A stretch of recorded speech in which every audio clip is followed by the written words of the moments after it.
dinámica ahora va a ser compartir con los panelistas 3 preguntas. Les vamos a pedir ser lo más concisos posibles y si les parece ya vamos con la primera, que dice así: ¿por qué el bienestar animal es importante y debemos incluirlo en nuestra agenda? ¿Qué importancia tiene este tema y qué evolución ha tenido su exigencia en el negocio internacional y nacional del producto que usted vende o promociona? Por favor, dé ejemplos concretos para sentirlo como algo tangible, incluyendo cambios en infraestructura y otros, cómo se lo ve en un futuro cercano. Esta es la primera pregunta. Podemos arrancar en el orden de proximidad, si les parece. Gracias, Eduardo.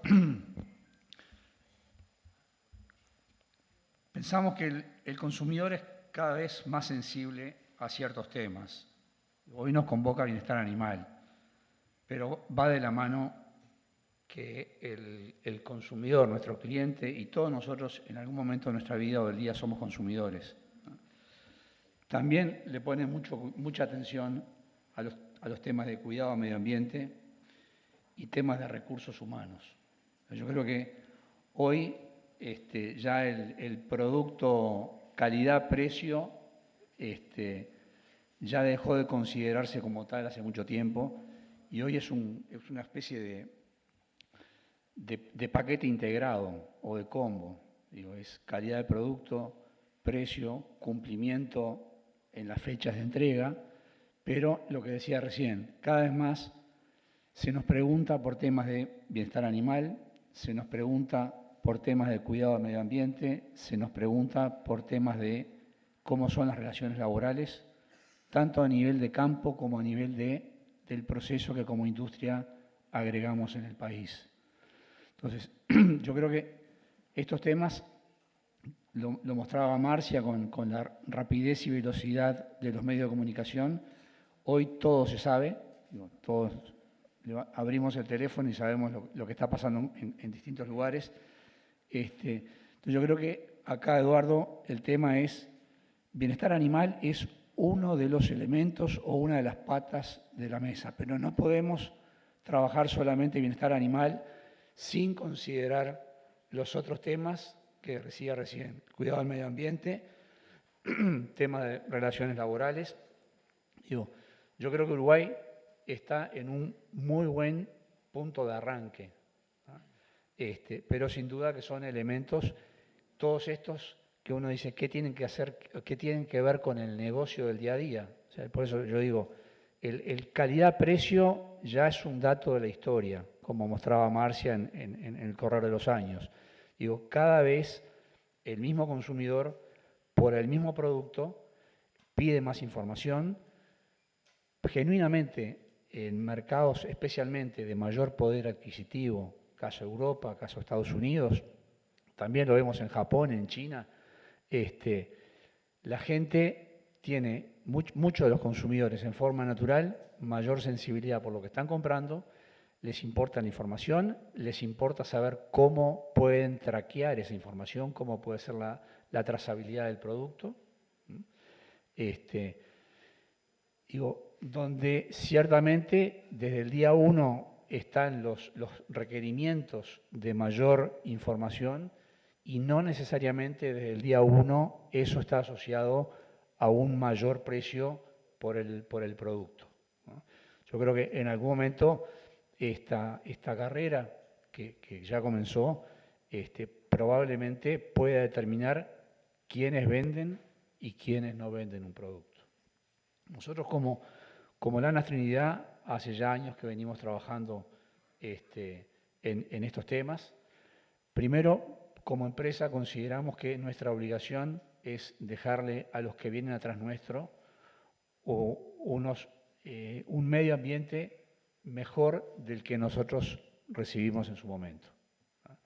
Nosotros como empresa, el 100% de la lana que lavamos con agua de lluvia.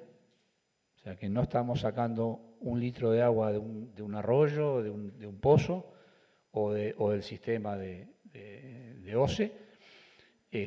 Hacemos todo un tratamiento de efluentes que al final del día captamos gas de metano, quemamos el gas, generamos energía y en todo momento estamos en el círculo de economía circular. ¿Ah? Y tenemos varios programas de identificación de algunos productos asociados a este tipo de nuevos requisitos que mencionábamos hoy, sea la anorgánica, sea el RWS, el Textile Exchange, que después, si se puede, me gustaría hacer un pequeño comentario a este punto. Nosotros estamos asociados a un grupo francés que también tiene su propia grifa, digamos, donde todos estos temas, repito, bienestar animal, cuidado del medio ambiente, temas laborales, están considerados. Perfecto. Gracias. Yo les voy a ir avisando a los 5 minutos que en este caso se cumplieron a la perfección. Perfecto. Bueno, buen día. Antes que nada agradecer a Línea por la invitación. Siempre es un gusto poder participar en este tipo de actividades. En mi caso, como intermediario de la carne, como trader, como broker, que nos toca estar en contacto permanente con los importadores y con los exportadores, mi visión va a ser un aporte más comercial o del negocio. Indudablemente el que termina definiendo la agenda en tema de bienestar animal son los consumidores, sus preocupaciones, las tendencias y, como decía muy bien Marcia, cada vez más todos estos grupos de movimiento en defensa de los animales de alguna manera también generan preocupación y marcan el qué hacer con el tema de bienestar animal. Respecto concretamente a la pregunta si es importante o no, indudablemente yo creo que hoy es ineludible para cualquier exportador que quiera acceder a los mercados más importantes del mundo, principalmente a la Unión Europea y Estados Unidos, no pensar en bienestar animal. Hoy es un tema, el que no lo hace creo que no accede y por lo tanto no tiene posibilidad de vender a mayores valores.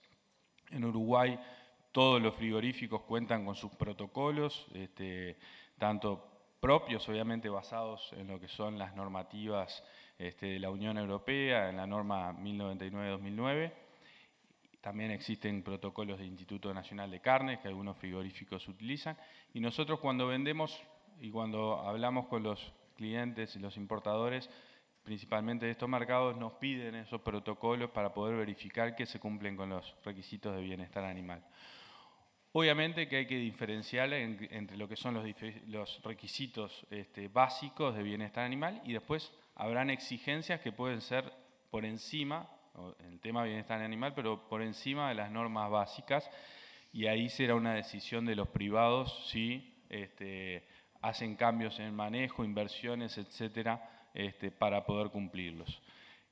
Yendo a un ejemplo concreto, que la idea era poder dar ejemplos, nosotros recibimos hace algunos meses a una empresa estadounidense que tenía intenciones de comprar carne producida a pasto, 100% producida a pasto, libre de hormonas, sin antibióticos, y quería también que llevara una certificación, que en Estados Unidos se llama Certified Human, que es como una certificación humanitaria, que tiene un nivel de requerimientos muy similares a los protocolos de bienestar animal de Uruguay. Ellos vinieron, hicieron todas las corroboraciones a nivel de industria, a nivel de transporte, a nivel de producción primaria.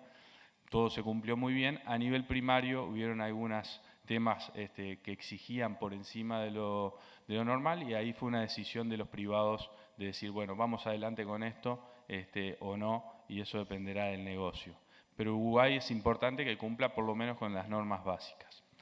Y por último, un comentario que para mí existen como dos mundos en el tema de bienestar animal. Por un lado está Estados Unidos y la Unión Europea, que claramente lo demandan, donde te piden los protocolos, que los cumplas, etcétera. Normalmente están alineados a otro tipo de certificaciones, no solamente bienestar animal. Y después tenemos el resto del mundo, en especial China, que representa el 60% de lo que exporta Uruguay a los mercados internacionales en carne de vacuna, que por el momento uno no escucha que venga un cliente y te diga, bueno, te compro si los animales fueron tratados bien, etc.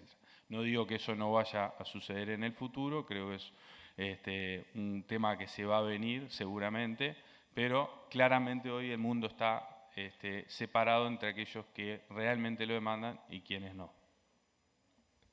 Perfecto. Siguiendo el orden, es el turno ahora de Juan Pablo Franco.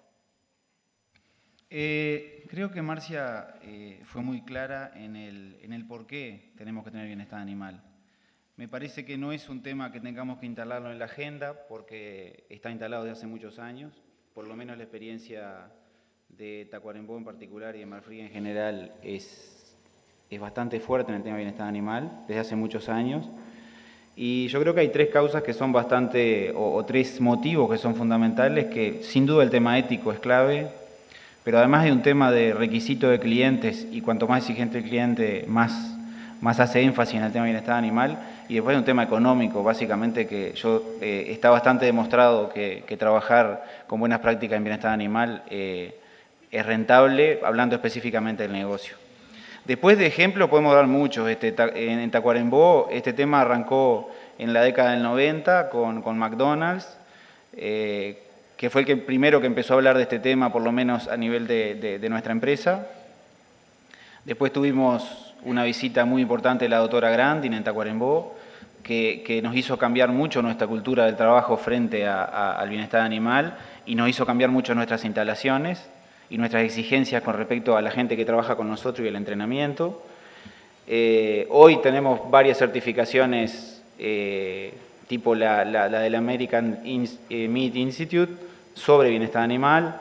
Y en realidad hoy todos los clientes te lo están pidiendo. Más allá de, como comentaba Juan, que China parecería que todavía no empezó con ese tema y es un cliente muy importante, el punto es que dentro de una industria, como dentro de un predio productivo, no se puede trabajar con o sin bienestar animal según el cliente. O sea, el punto es que tenemos que trabajar con bienestar animal siempre.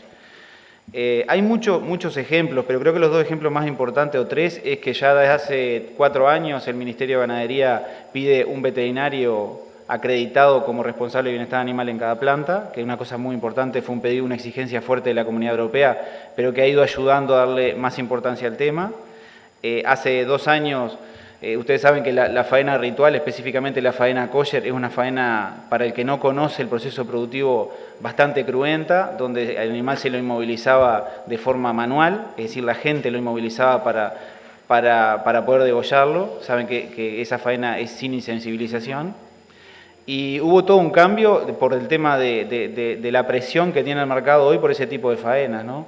Hubo un cambio fuerte porque hubo presión muy fuerte en Israel por los consumidores, que terminó determinando que tuviéramos que cambiar el sistema de sujeción de animales. Hoy es 100% mecánico, sin duda mucho mejor para el animal, pero fue una cosa que en los últimos 2 años generó muchísima discusión y mucha inversión en la industria. Hoy es una realidad. Cualquier país que quiera exportar animales faenados kosher tiene que tener un cajón rotativo para la sujeción del animal. Y un ejemplo mucho más reciente que me parece que es importante, el año pasado nosotros tuvimos la visita de un cliente muy fuerte de Europa, básicamente de Reino Unido, específicamente de Reino Unido, donde nos exigió una serie de requerimientos. A nosotros es la primera vez tan alto en requerimiento de bienestar animal. Anduvimos bastante bien a nivel de industria y transporte, pero lamentablemente el negocio no prosperó por el tema de la marca a fuego. Al ellos determinar que la marca a fuego era un requisito legal en Uruguay, entendieron que no teníamos las condiciones necesarias para poder exportar a Europa. Por supuesto que había muchos requerimientos más, ¿no? Desde la castración con analgésicos, la exigencia de que si un animal tenía más de 2 meses de vida tenía que ser un veterinario que hiciera la castración. Es decir, no es un tema que, les repito, no es un tema que es para poner en agenda, es un tema que ya está y que es muy, muy importante desde el punto de vista industrial y productivo trabajar en ello. Bien. Diego Saavedra, de Central Ganadera Uruguay.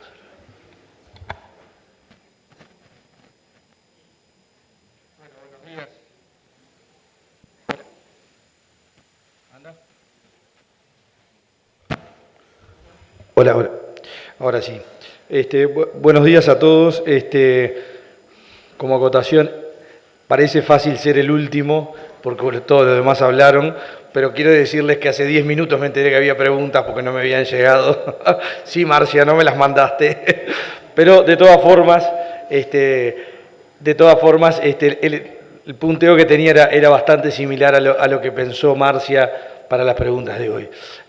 Creo que en el caso de la lana muchas cosas ya las dijo Pedro y el resto de los panelistas también, en el sentido de, esto es una cuestión, primero, que ya está instalada, que es creciente y que hoy por lo menos tiene que ver con los mercados más exigentes, más sofisticados, pero que sabemos que es una tendencia que se viene, ¿verdad? En el caso de la lana, hoy tiene que ver esto con Europa, básicamente, y con Japón, y son, yo diría, mercados de nicho los que piden alguna cosa, pero los hay. Nosotros, en nuestra visión desde Centralanera como empresa de productores, donde por un lado tenemos los productores, pero que integran la propia cooperativa, tenemos una visión global del tema y estamos convencidos de que satisfacer mercados exigentes y sofisticados es el camino, primero para nosotros como empresa, porque es la forma de remunerar mejor a los productores de la cooperativa, pero también como país si aspiramos a tener un desarrollo.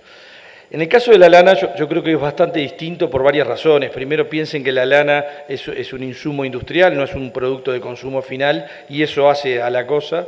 Y además que es muy difícil a veces mantener la trazabilidad de la cadena en la medida que va a mezclas en distintos productos. Eso está claro. De todas formas, hay mercados que exigen determinadas cosas.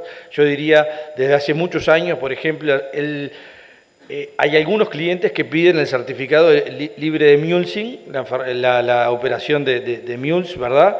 Uruguay, por suerte, no tiene el tipo de mosca que tienen los australianos, entonces estamos libres como país, y eso, aunque ustedes quizás ni siquiera lo conozcan, muchas veces para algunos clientes en algunos mercados es una tarjeta de presentación, bueno, esta lana proviene de animales libres de mulesing. Nosotros hemos transitado lo que es la certificación orgánica, teníamos grupos de productores del sur de la Patagonia que nos enviaban la lana y en ese caso la producción orgánica no solo certifica determinados procesos orgánicos, sino también todo lo relativo al bienestar animal. O sea que en ese caso también se cumplía y obviamente tiene mucho que ver todo el tema de la trazabilidad en la medida de que uno tiene que poder certificar. En esto no solo hay que serlo, sino también poder demostrarlo, y eso es muy importante para tener un escalón de valor o poder directamente acceder a algún nicho de mercado muy sofisticado. Lo otro, yo creo que va a ser un tema creciente, creo que tenemos algunas dificultades, inclusive como país, a nivel de lana, por lo que decía, digamos, de la trazabilidad, de la realidad de lotes pequeños, ¿verdad?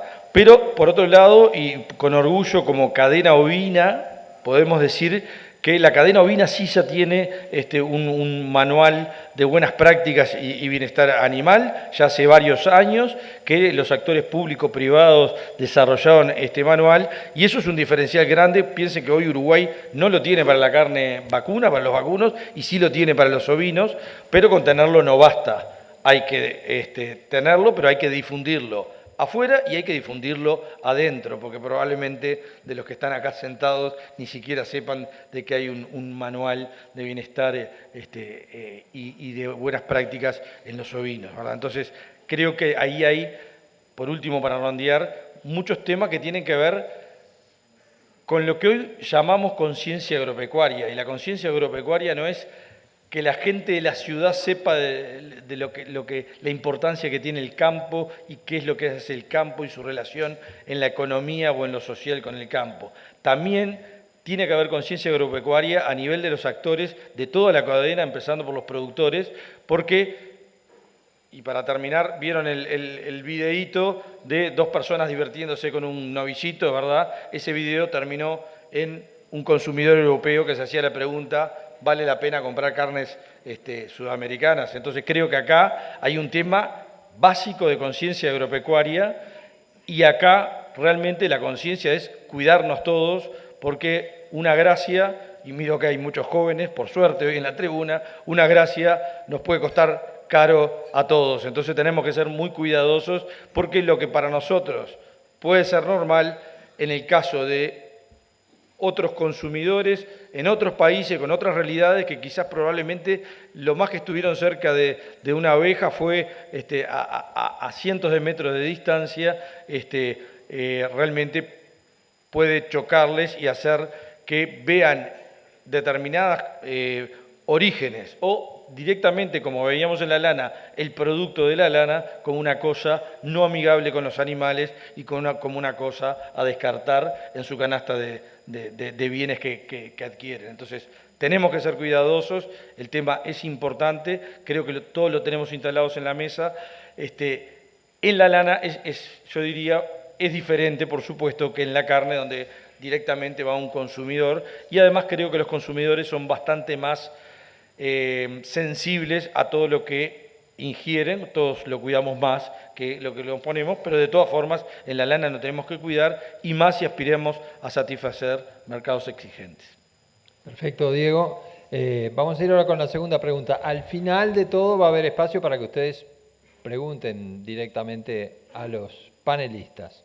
La segunda pregunta dice: a nivel de qué eslabón de la cadena ve usted las principales limitantes para avanzar en el tema bienestar animal, productor, transporte o industria? Y desde su posición, ¿qué se podría hacer a nivel de producción, transporte e industria para mejorar esta realidad? ¿Cómo podrían implementarse algún tipo de planes de mejora del bienestar animal en estos tres eslabones? Si les parece, seguimos este orden que hemos seguido hasta ahora. Bien. Profundizando un poco la pregunta anterior, hablábamos de la sensibilidad del consumidor.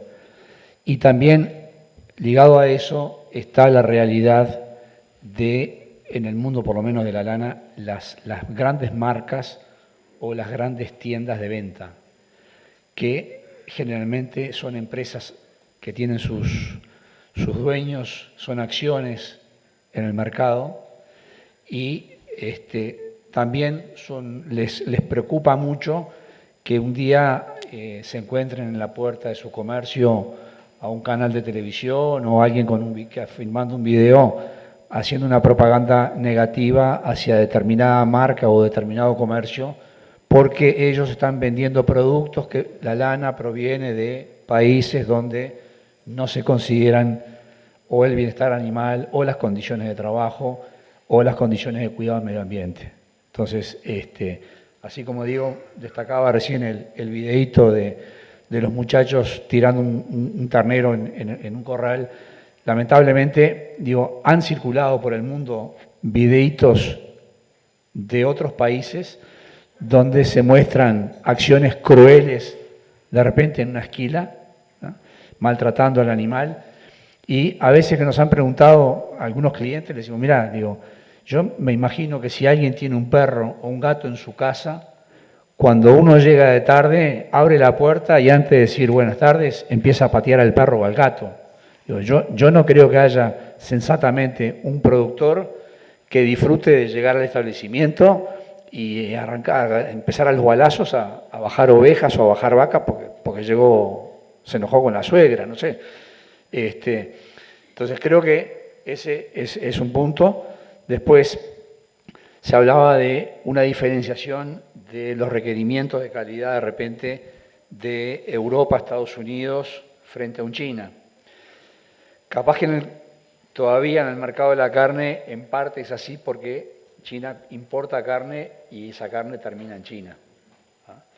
En el caso de la lana, probablemente mucha lana le importa a China, parte de ella queda en China y otra buena parte China manufactura productos que termina reexportando a Estados Unidos, a Europa o Japón. Entonces, también hay clientes chinos que son muy estrictos en los requerimientos de todas estas cosas, porque ellos son empresas que están sacando productos para otros países.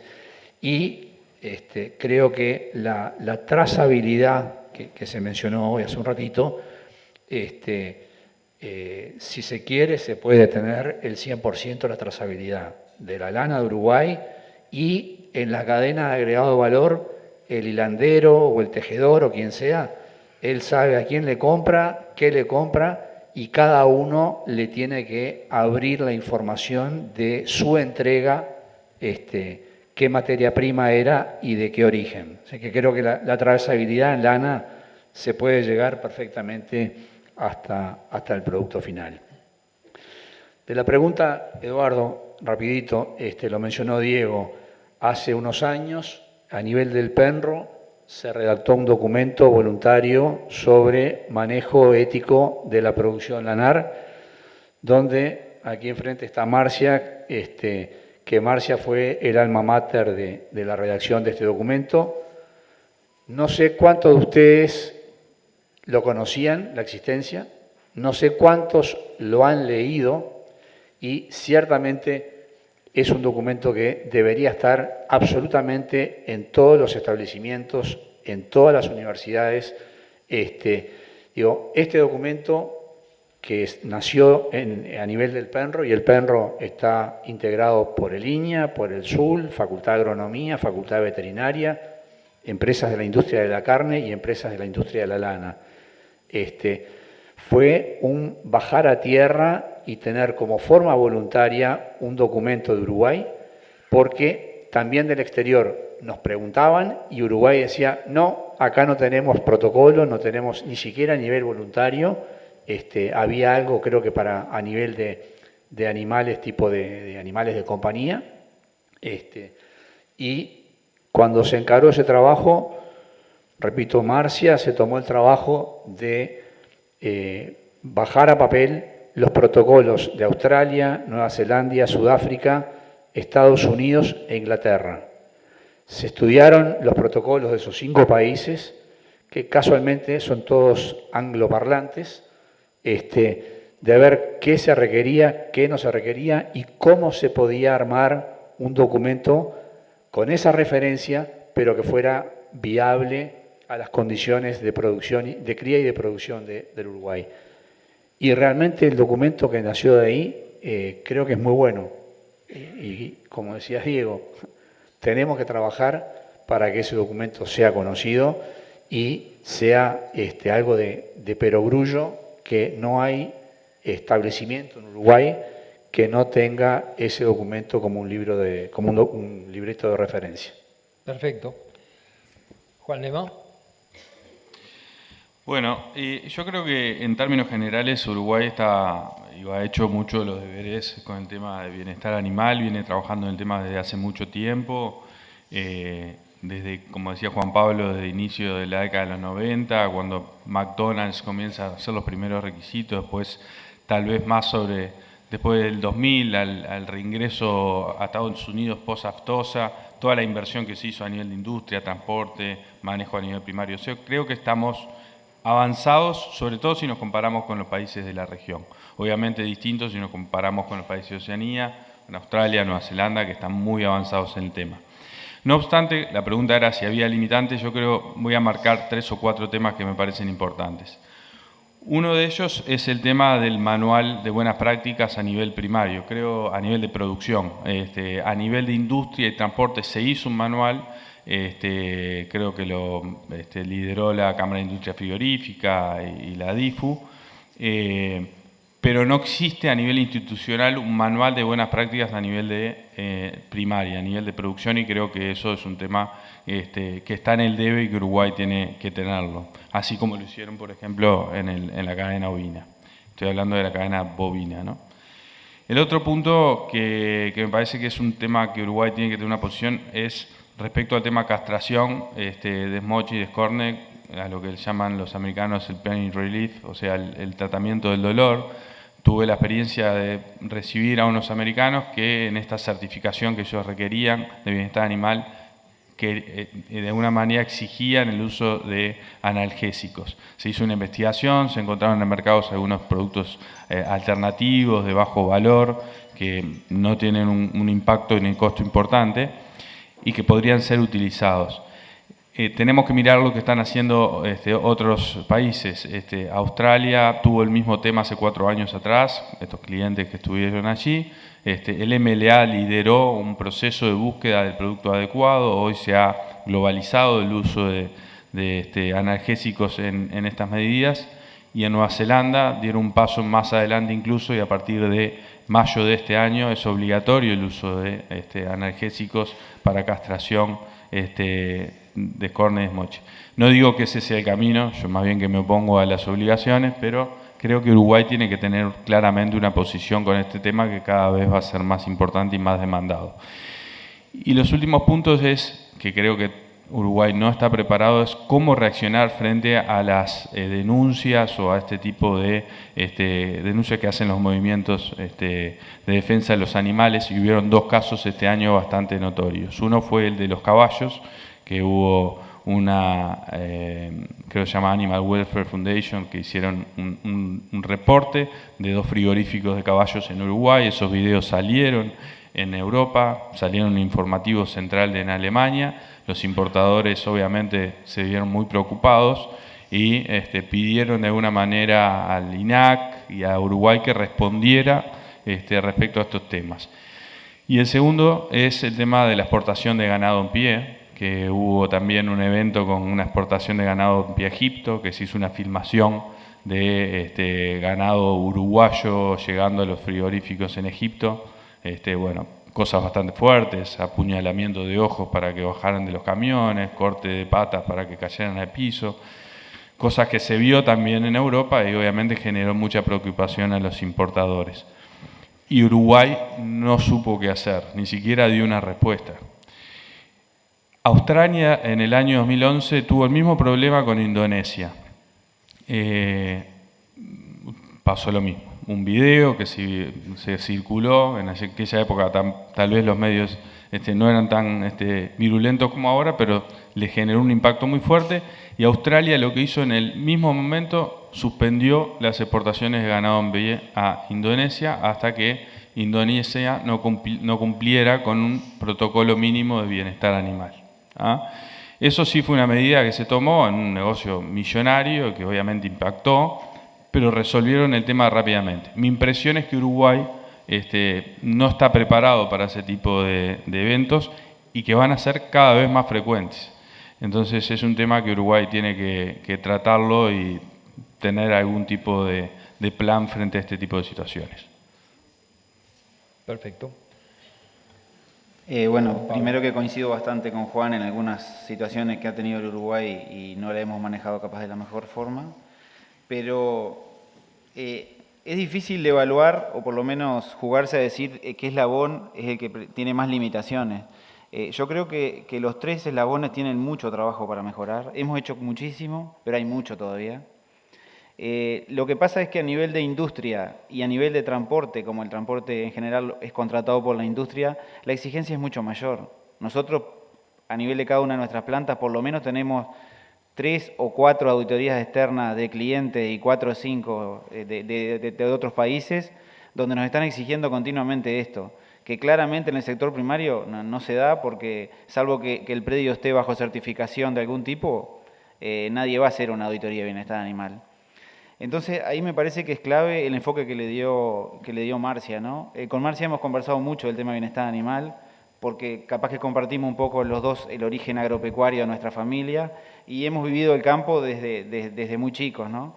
Entonces, el problema es cómo nosotros, creo que la limitante mayor que tiene el Uruguay es cultural.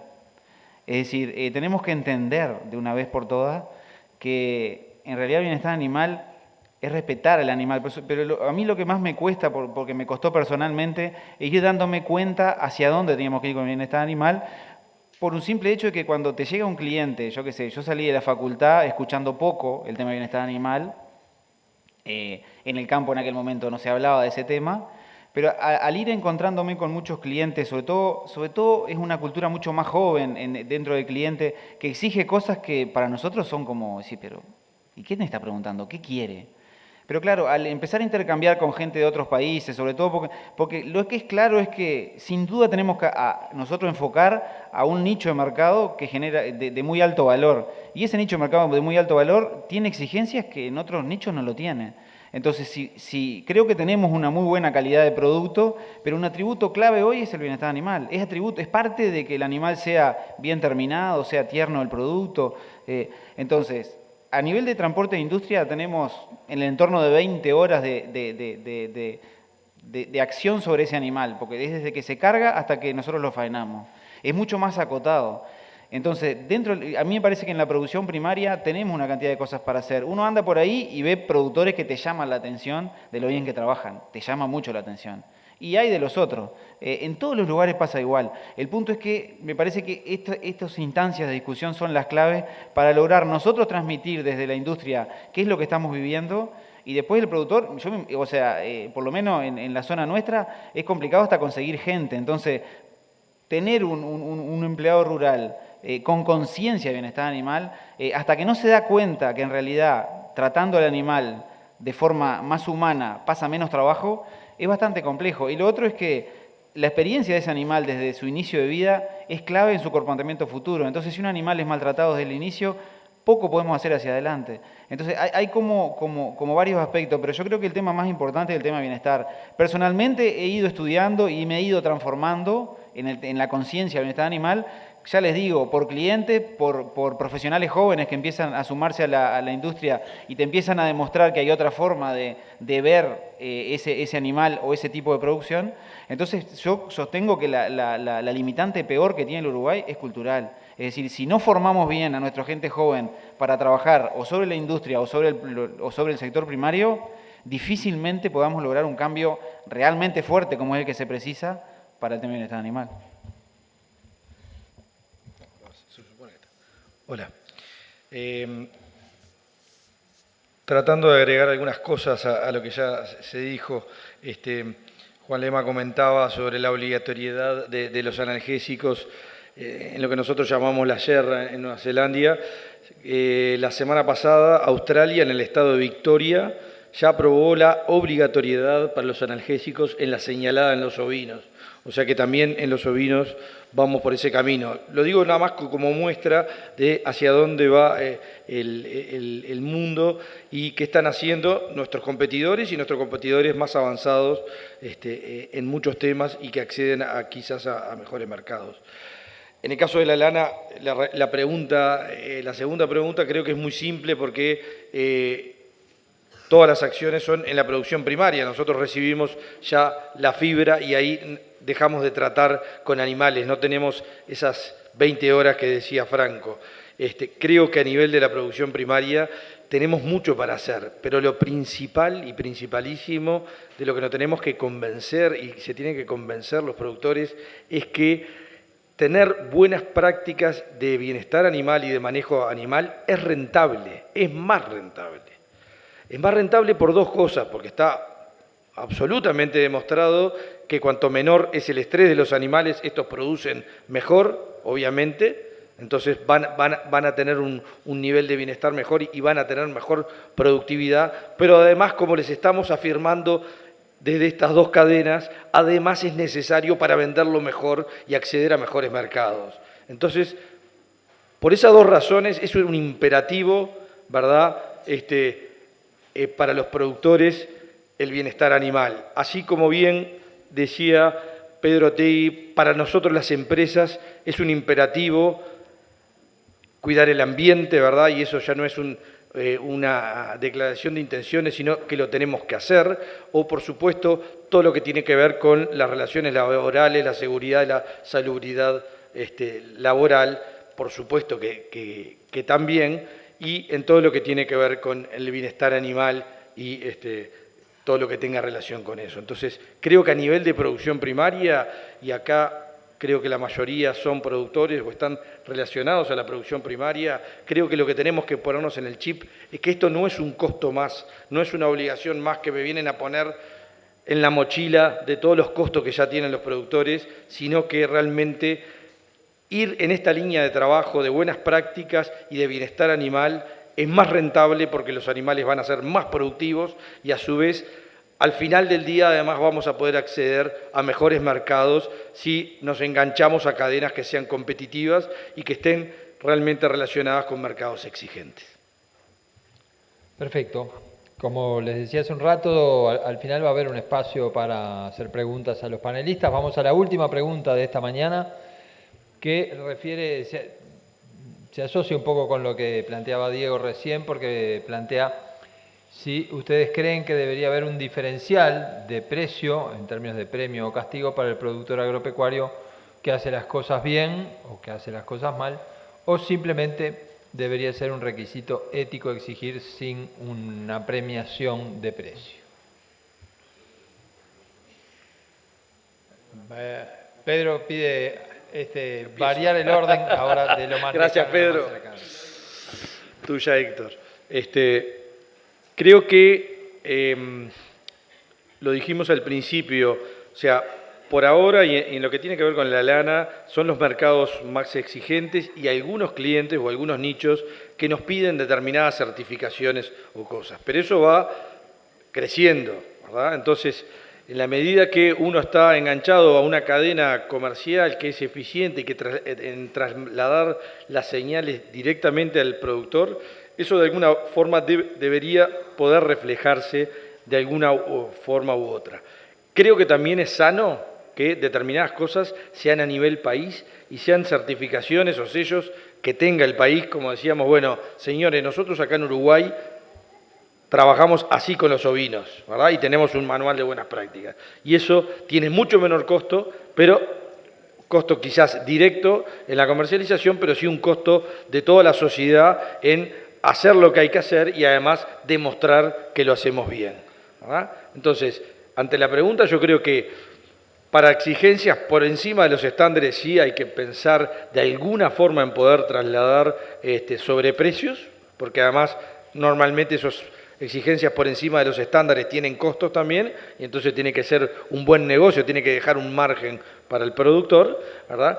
Pero hay otras cosas que tienen que ser un nivel mínimo de umbral que tiene que ser casi que marca país, ¿verdad? Y eso tenemos que defenderlo, sí, entre todos los actores. Y creo que si algo tenemos en el Uruguay, y especialmente en la cadena ovina, como decía Pedro, en el ámbito que tenemos en el PENRO, en el Plan Estratégico Nacional del Rubro Ovino, es que sabemos trabajar y sabemos trabajar muy bien entre el ámbito público y el privado, ¿verdad? Logrando objetivos mancomunados para de alguna forma ir mejorando determinadas cosas. Diferencial de precio o premio castigo es difícil poner en un atributo tan complejo como es el bienestar animal. En realidad, Uruguay ya tiene bastante evaluado el impacto del bienestar animal sobre la cadena cárnica en la auditoría que hace INEA con INAC y está cuantificado. O sea, Uruguay pierde mucho por ese tema. Pero desde el punto de vista industrial, nosotros hacemos una cantidad de informes y sobre todo de evaluación, básicamente de machucamiento, incluso en algunos tipos de productores también con la información en el pH, pero es bastante complejo porque una limitante importante que tenemos a nivel de industria y que es un trabajo que se comenzó a hacer con INEA de investigación, por ejemplo, una de los indicadores de bienestar animal es el machucamiento. Que hoy a los productores les está llegando la información de dónde está el machucamiento del animal, qué grado tiene, pero hay una cosa que es clave para yo poder decirle a un productor, mirá, en realidad este machucón se generó hace 30 horas, o sea que fue cuando vos lo encerraste en el corral, que es el tema de cómo yo evalúo desde el punto de vista científico cuánto tiempo tiene de ocurrido ese machucón. Y en realidad eso no hay en el mundo. Entonces, a iniciativa de Marcia y después de varias conversaciones con INEA, se hizo el año pasado ya algún primer intento de investigación con médicos forenses, ya van dos pruebas que hacemos para intentar dar un poco más de certeza, porque es muy difícil decir, no, mirá, fue cuando el animal se juntó, fue cuando lo caravaneaste, fue arriba del camión porque la ruta estaba mal, o fue cuando llegó a planta y cuando lo descargamos, porque en realidad el problema se da en los 3 puntos, en el manejo previo, en el transporte y en la industria.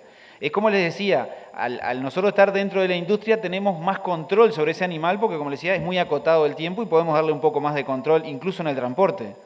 Pero al productor seguramente le cueste más llegar a eso. Entonces, hoy básicamente el productor ya está teniendo un castigo por un animal machucado porque Uruguay paga 100% del animal en cuarta balanza. Y en el dressing es una exigencia del Ministerio de Ganadería, Agricultura y Pesca retirar el tejido lesionado y machucado. Entonces son kilos que no llegan a la cuarta balanza, por lo tanto el productor no recibe pago por esos kilos que se sacaron. Y el otro punto es que, desde el punto de vista industrial, normalmente cuando el machucón es muy grande, genera un daño en otros tejidos más profundos, lo que le hace perder valor a ese corte, por lo tanto, como cadena perdemos todos, ¿no? La realidad es que un animal llegue machucado y o con alguna alteración de pH va en detrimento directo del negocio. Más allá de que si nos podemos hablar de pH, podemos estar hablando 3 días porque el pH está muy influenciado por una cantidad de factores que muchas veces no dependen ni siquiera ni del transportista, ni de la planta, ni del productor. Yo que sé, hemos visto días por ejemplo, de mucho temporal, días complicados en invierno, donde los animales se juntan a veces 2 días antes, 1 día antes, porque hay un arroyo que no se puede cruzar, y esa condición climática genera que el animal tenga un estrés y eso te da un rechazo de pH. Entonces, no es un tema tan fácil de decir vamos a premiar o vamos a castigar. Por eso digo que es un tema clave el cambio cultural y de formación de toda la cadena en cuanto a este tema particular. Bien. Bueno, sí, yo coincido con Juan Pablo, es un tema, no es fácil definir si hay que premiar o castigar en un tema como bienestar animal.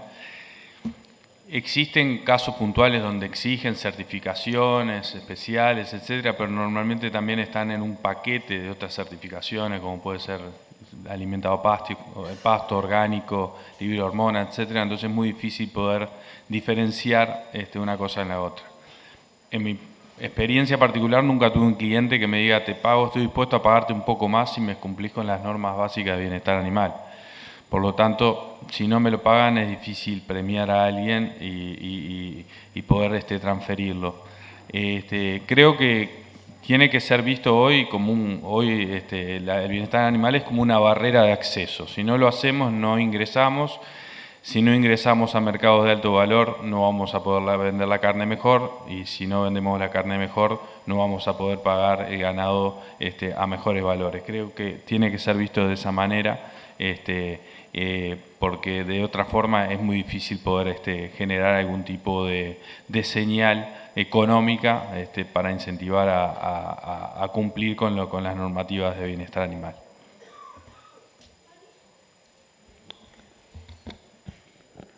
Yo creo que lo que tenemos que plantearnos es que no nos podemos escapar de la realidad.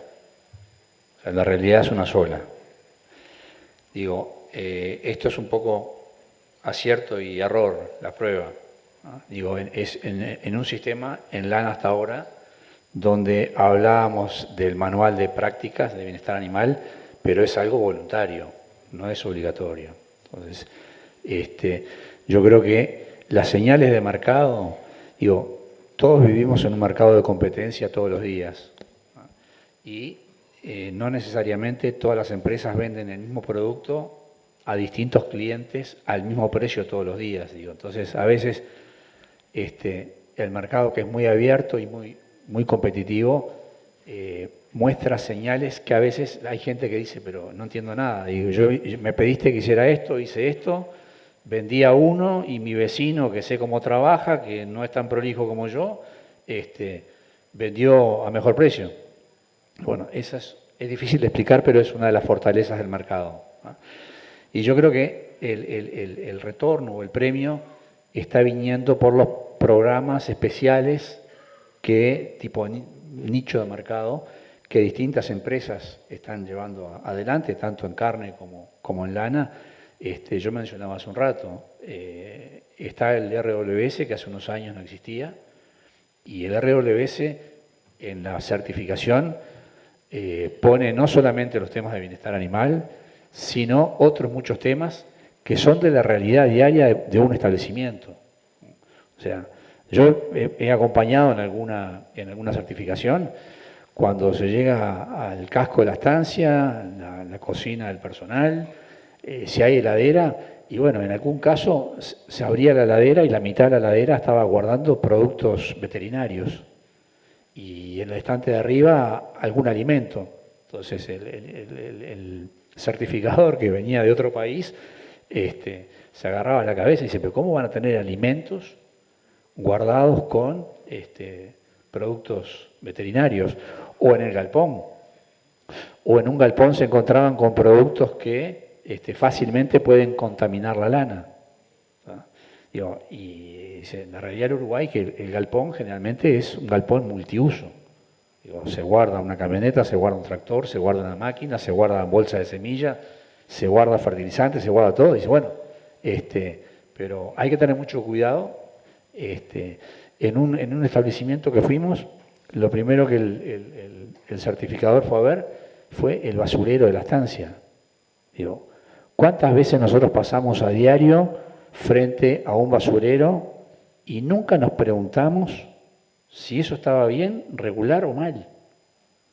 Y bueno, hoy en el mundo hay gente que está sensible con la contaminación y dice, bueno, ¿qué están haciendo con los tarros que traían productos agroquímicos? ¿Dónde están disponiendo ese material? ¿Qué están haciendo con las baterías de un tractor o con las baterías de no sé qué? Son todas cosas que no hay que tenerles miedo. Digo, y Uruguay está en un excelente punto de inicio. Capaz que a la industria frigorífica o a la industria lanera ya hay cierto tipo de certificaciones que nos vienen siendo requeridas desde hace más tiempo. No es que seamos más vivos, digo, nos pusieron el metro un rato antes, hay ciertos deberes que algunos los hacían porque estaban convencidos de que era el camino, otros los estarán o los estaremos haciendo porque no hay otro camino. Y bueno, y hay ciertas cosas que llegan a nivel de la producción. Repito, no hay que tenerle miedo. Digo, las condiciones naturales que tiene Uruguay para la cría de animales es la envidia de muchos otros países productores. Yo a veces pregunto a algún cliente, digo, cuando me tocan el tema de bienestar animal, y digo, ¿tú le preguntaste a la oveja si prefiere vivir en Tacuarembó o en la Patagonia? ¿Le preguntaste a la oveja si ella prefiere vivir en Tacuarembó o en el desierto de Australia? Digo, lo que está pasando hoy en Australia es una calamidad. Por eso digo, a la buena condición natural que tiene Uruguay, y que eso no es mérito de ninguno de los que estamos acá, sino que el de arriba nos dijo, tomen esta bendición, tenemos que multiplicar eso haciendo las cosas bien. Es el único desafío acá, es que hay que hacer las cosas bien, no hay otro camino, porque probablemente en el futuro nuestros clientes nos van a comprar o a no comprar en función de lo que estemos haciendo nosotros y que somos voluntarios de hacerlo. Nadie está obligando, acá no hay un castigo, ¿no? Pero capaz mañana Uruguay como país, me encantó el ejemplo que ponían ustedes de la reacción de Australia frente a ese embarque de animales en pie, y dijo, imagínate vos hoy que Uruguay diga, no le vendo a un país que empieza con la T, porque ganado en pie, porque maltratan los animales a la llegada. Acá se arma un escándalo. Y los australianos dijeron, no señores, chao, hasta que fulano, la letra tal, no demuestre que hace las cosas como las tiene que hacer. Y es eso, es sentido común. Acá no hay nada, no hay ninguna cosa que se pida que no sea posible de cumplir. Y el mejor ejemplo lo tenemos en el maestro Tavares. Todos nosotros crecimos en un Uruguay donde el jugador de fútbol sentía vergüenza de jugar en la selección nacional. Rezaban para no ser convocados a la selección nacional. Algo pasó y hoy cualquier jugador de fútbol sueña con la celeste y sueña con ser convocado. Y esto es lo mismo. Digo, es simplemente hacer las cosas de sentido común de la forma y en el tiempo que hay que hacerlas. No hay otra cosa. Muchas gracias.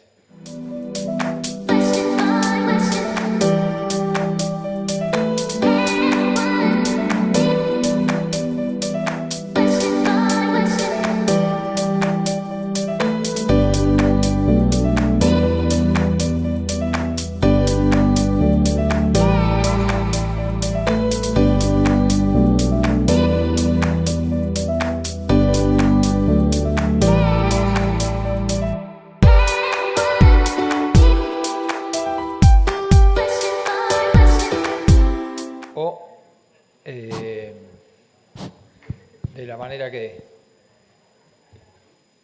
es habitual en el mano a mano, levantando la mano y haciendo la pregunta que quieran hacer.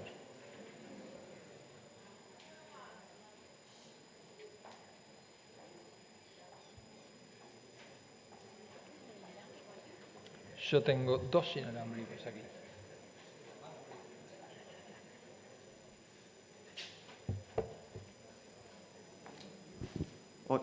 Hola, buen día. Buen día. Ya quedó medio contestado en la última pregunta, pero igual como para detallar ahí.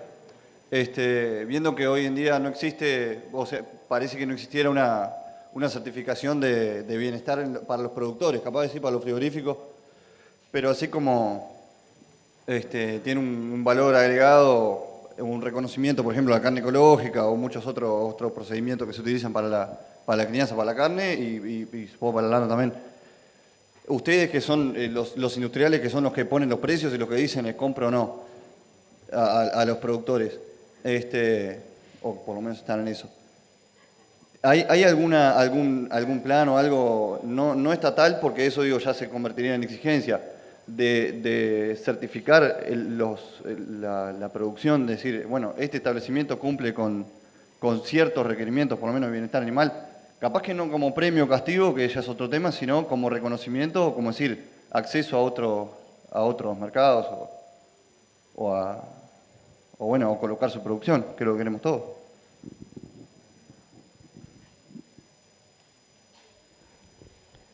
Nosotros en lana ya hablábamos hoy del ejemplo de RWS, orgánica. Hay productores que tienen ya sus campos certificados por el negocio principal, que en este caso es la carne bovina. Hay establecimientos que están certificados como orgánicos también para producir lana. El RWS que mencionábamos hoy es una certificación. O sea, hoy hay varias certificaciones que están arriba de la mesa. Nosotros conocemos varios establecimientos que ya están certificados y ciertamente con esa producción se apunta y se aspira llegar a un mercado de más demanda y que pueda traducirse en un mejor precio para el productor. Digo, la realidad del productor es bien fácil. Si me traes más trabajo y me vas a pagar lo mismo o menos, chao, olvídate. O sea que eso lo tenemos en claro, también entendiendo que es un mercado de competencia y que si yo estuviera solo y no tuviera ningún competidor, y bueno, capaz que era más fácil, ¿tá? Pero no es la realidad. La realidad es que hay una enorme competencia todos los días. Me imagino que a los frigoríficos les debe pasar algo parecido. Entonces digo, hay programas de trabajo. Uruguay ya está exportando unos cuantos kilos de lana con grifas especiales y creo que en la gran mayoría de los casos los productores que están detrás de esas certificaciones han tenido algún cariño especial por parte de la empresa compradora, si no, estamos en el horno. A lo que ya dijo Pedro, yo agregaría una cosa que es muy básica, que no la hablamos, que tiene que ver con por ejemplo, en la lana con la grifa verde. Todos sabemos que una máquina de grifa verde y la esquila Talijay es mucho mejor para el animal que una esquila tradicional, ¿verdad? Hoy el mercado local está trasladando sobreprecios muy importantes para la grifa verde, ¿verdad? Estamos hablando de que muchas veces y en algunos momentos hasta se paga el 100% de la esquila. Bueno, ahí hay medidas concretas, ¿verdad? Esto no es folclore ni poesía, o sea, estamos hablando de medidas concretas, simplemente con hacer la grifa verde, que garantiza no solo una mejor calidad del producto, sino en el proceso de esquila, mejor trato de los animales, ¿verdad? Por esquilar suelto, etcétera, porque además la comparsa tiene toda una capacitación del SUL, además se recibe un sobreprecio. Más directo que eso, imposible. O sea, creo que tenemos un camino bien ancho trazado. Además de eso, están todos los protocolos, si se quiere, privados o no tanto, que permiten acceder a determinados nichos con sobreprecios también a veces importantes. A nivel de industria cárnica, nosotros tenemos varios protocolos de certificación, como por ejemplo el que mencionaste de la lana orgánica, de la carne orgánica, y ellos en realidad la lana orgánica, pero en realidad en todos los protocolos hay requisitos de certificación sobre bienestar animal. Yo sigo sosteniendo que primero, una certificación no te asegura nada. Sí te da, por supuesto, un poco más de control, pero lo que creo que es importante es que entendamos que hoy el productor agropecuario y la industria está perdiendo por no trabajar con bienestar animal. Entonces me parece que para empezar no es necesaria una certificación, es necesario empezar de una vez o continuar mejorando. Pero ya te digo, a nivel general de país no hay grandes certificaciones de bienestar animal y sí todas las industrias tienen algún protocolo de certificación específica para determinados clientes que tienen al bienestar animal como uno de sus factores principales. Si les parece, podemos alternar una de WhatsApp y una presencial. Acá hay una muy práctica que dice, ¿cómo tiene que ser el sistema de mangueras para que el animal no se estrese? Tal vez. Yo creo que en esta sala hay gente que sabe bastante más que yo de ese punto, pero digo, hay muchos diseños de mangueras por el tema de bienestar animal. Yo qué sé, yo lo que más he leído básicamente es, como les decía, a la doctora Grandin, ¿no? El sitio de internet de la doctora Grandin es abierto, hay muchos diseños de manga, pero digo, hay cosas básicas que no tenemos en cuenta en el Uruguay, por ejemplo, la orientación de la manga. Básicamente, ¿por qué se da la orientación? Y bueno, por cómo le queda el sol al animal cuando va a entrar al tubo, por ejemplo. Ese tipo de cosas prácticas que en realidad uno después que las lee dice, pero vivimos toda la vida en el campo y no nos dimos cuenta de eso, es clave. Pero después, yo qué sé, una saliente, que el animal sea en curva, que no haya... por eso les digo, del punto de vista yo he visto trabajar gente en manga con el mejor diseño de temple grande de una forma desastrosa desde el punto de vista del bienestar animal, y gente en mangas muy, muy, muy precaria con un manejo envidiable. Entonces, de vuelta, el bienestar animal pasa mucho por la capacidad individual de esa persona que esté trabajando con el animal y que entienda determinados parámetros básicos que creo que la gente criada en el campo todo conoce. La zona de fuga, esos conceptos que pueden ser tan técnicos que en realidad, si alguna vez uno trabajó con ganado, sabe que tiene que respetar ciertas normas en el manejo del animal. Entonces, por eso digo, sin duda que las mangas ayudan y la condición de la manga sobre todo ayuda mucho, pero lo que más ayuda es... la manga facilita, pero la esencia del manejo del animal es la persona que está trabajando con el animal. No me parece que la manga sea determinante. Sí, por supuesto, puede ayudar mucho. Si vamos a hacer una manga de cero, yo tomaría, por supuesto, varias recomendaciones que dice la doctora Grandin, o en alguna modificación. Pero si ya tengo una manga y lo que quiero es hacerle algún cambio en YouTube, ustedes entran y busquen o cliquen bienestar animal o formas de manejo, y ahí, por las redes circulan muchas cosas. Es tener un poquito de ganas de meterse y ver, desde hace unos días estaba circulando mucho de una parte de vaca con ternero, con un sistema de portera, que la vaca sale por una portería y el ternero sale por un escape que tiene el tubo. Y digo, son cosas simples de implementar que no requieren mayor inversión y que en realidad creo que las podemos hacer con ganas nada más.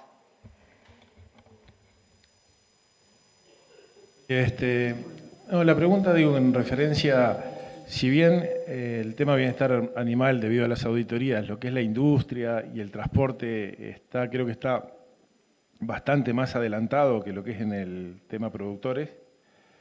Creo que si vamos a la parte productiva, está claro que hay de todo, pero digo, el uso de banderas en vez de picanas, no perros, etcétera, etcétera.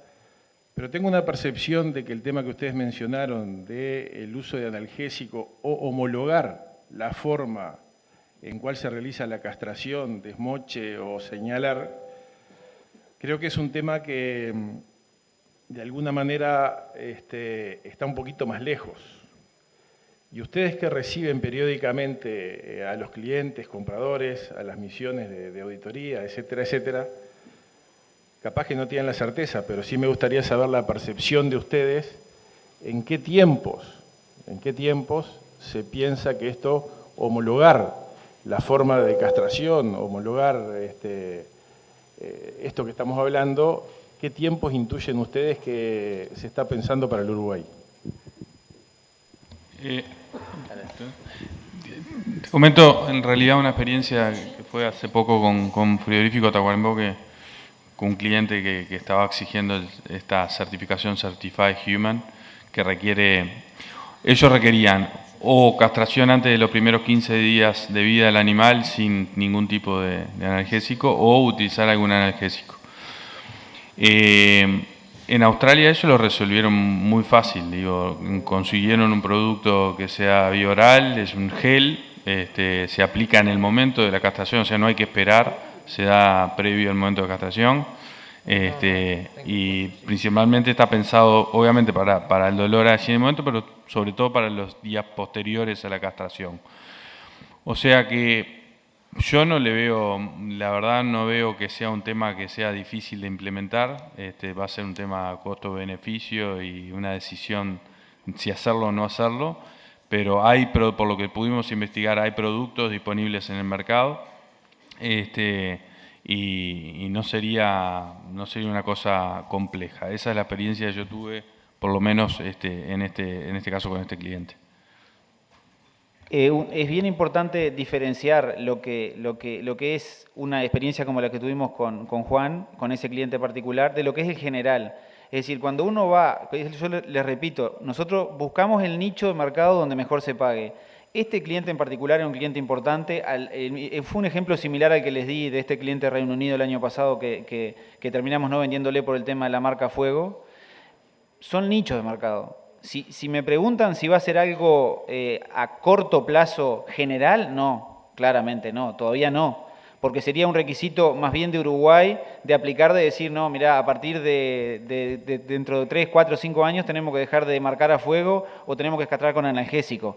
Nosotros cuando encaramos este negocio con él o el negocio con este otro cliente inglés, lo que buscamos fue...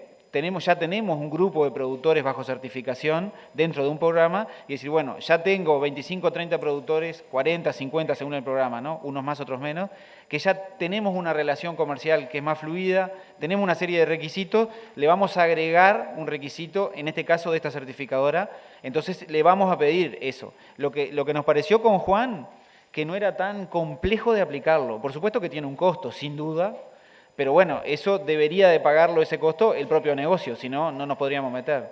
Ya les digo, me parece que a nivel general todavía no a ese nivel de analgesia en la castración, pero sí es una tendencia que es fuerte y que si nosotros estamos compitiendo con Australia, Nueva Zelanda, que ya tienen programas de este tipo a nivel nacional, si queremos competir, tenemos que ir caminando hacia eso claramente, ¿no? Pero parece poco lógico ponernos a conversar de una castración con analgesia o yo que sé, un desmoche temprano, cuando tenemos, creo, muchísimo más trabajo en otros puntos que son capaz que mucho más importantes ahora y de más pérdida en este momento, ¿no?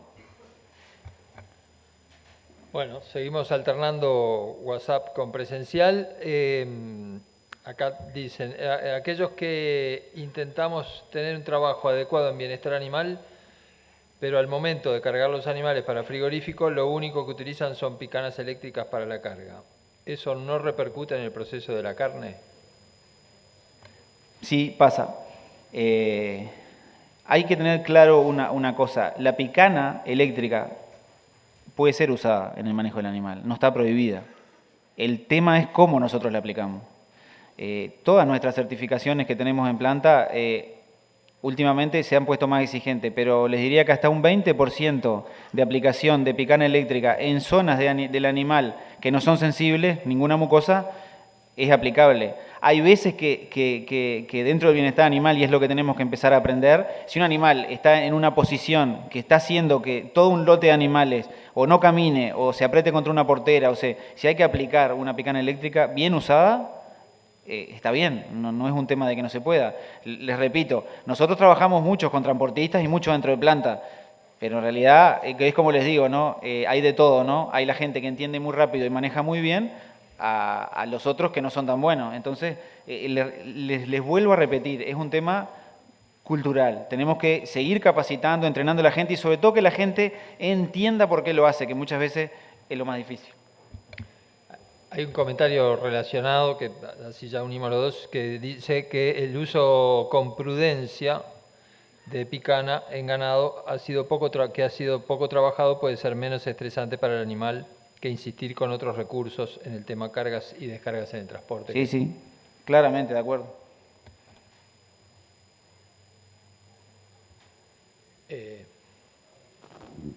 Sí, buenos días.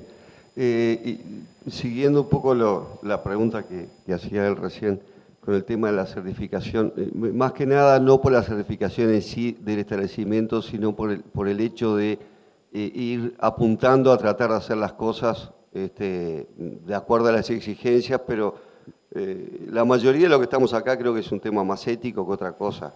Se nos viene arriba el tema de las exigencias. El tema es dónde, cómo y qué debemos hacer, cómo tenemos esa información, porque acaban de decir, sí, en YouTube entras y la tenés, bárbaro, entras y la tenés. Tenemos certificación de Marfrig, se hace, mucha gente tiene de frigorífico, mucha gente hace grifa verde. El tema es dónde encontramos fácil esa información de qué tenemos que hacer, cómo tenemos que hacer, dónde podemos capacitarnos nosotros y nuestro personal, cuáles son las prácticas, es decir, información práctica y a mano. El tema, por ejemplo, del manual ovino, nosotros no teníamos la menor idea, y nosotros trabajamos con el Sur, trabajamos con Central Lanera, nunca nos dijeron nada. O sea, creo de que acá, los que estamos acá, estamos muy interesados en el tema, y más que nada de cómo llegamos a eso. Entonces, la pregunta es, ¿buscamos la información nosotros por nuestra cuenta o nos van a dar de alguna manera información o aquel lugar donde podemos tener algo concreto y general? Es decir, ir a normas, no digo únicas, pero decir, bueno, acá está la información, esto es lo que tienen que hacer, acá le vamos a dar no solo la información, sino dónde hacen cursos o lo que sea para buenas prácticas en el establecimiento. La mayoría, en el caso nuestro, porque no digo la mayoría porque no sé la mayoría, pero tratamos de implementar aquellas cosas que nos vamos informando como podemos. Es decir, el no uso de picana, el tener de corrales o instalaciones de acuerdo al bienestar animal, que algunos lo tienen hace 1000 años y bueno, cambiarlo, por ejemplo, es un problema. Nadie va a desarmar todo lo que tiene para hacer algo nuevo con el costo que significa si no tiene algún tipo de incentivo o facilidad. No es nuestro caso, pero es la realidad. Y lo mismo con pila de detalles. Pero el tema es tener algo concreto, global y unificado para decir, bueno, aquí rompeamos. Es decir, ¿qué vamos a hacer o qué tienen para ofrecernos con respecto a eso? Del punto de vista de nuestro, por lo menos de Marfrig, normalmente hay instancias de capacitación de la propia empresa que son abiertas, que no han sido una cantidad muy alta en los últimos años, eso es real, pero después creo que el plan agropecuario tiene varias jornadas por año en cuanto a bienestar animal, y yo le repito, a mí me parece que, como les dije, el tema de las instalaciones y todo lo demás es importante pero no determinante. Entonces, la realidad es que mucho del bienestar animal, hay muchas cosas que se saben muy claro y después un entrenamiento práctico en Uruguay. Nosotros por lo menos lo que tratamos de hacer en la industria es invitar al productor a que vaya a la planta, a que mire cómo nosotros hacemos determinadas cosas o a traer algún técnico como se trajo el año pasado o el anterior que se trajo a este hombre argentino, a Zapiola, que es un tipo práctico con experiencia, pero me parece que hay instancias en Uruguay donde uno puede capacitarse y sin duda a nivel como le decía, de internet, creo que hay mucha información. Si se sienta, cualquiera que se sienta a leer en el sitio de la doctora Grandin, me parece que estudiando 15 o 20 días, por lo menos las prácticas básicas, uno cambia bastante la forma por lo menos la forma de entenderlo, ¿no? Después de aplicarlo es todo un tema. Y después de aplicarlo uno y transferírselo al otro que trabaja con uno también es difícil. Pero me parece que instancias de capacitación hay. Hasta ahora no ha sido una exigencia general, pero me parece que desde el punto de vista económico, si sabemos que estamos perdiendo y eso nos ayuda, creo que no es de alto costo, pero sí de muy alto impacto. Aquí una de las que llega por WhatsApp es muy concreta y técnica. Pregunta si la castración de los terneros menores de 7 días no genera problemas de riesgo de desangrado.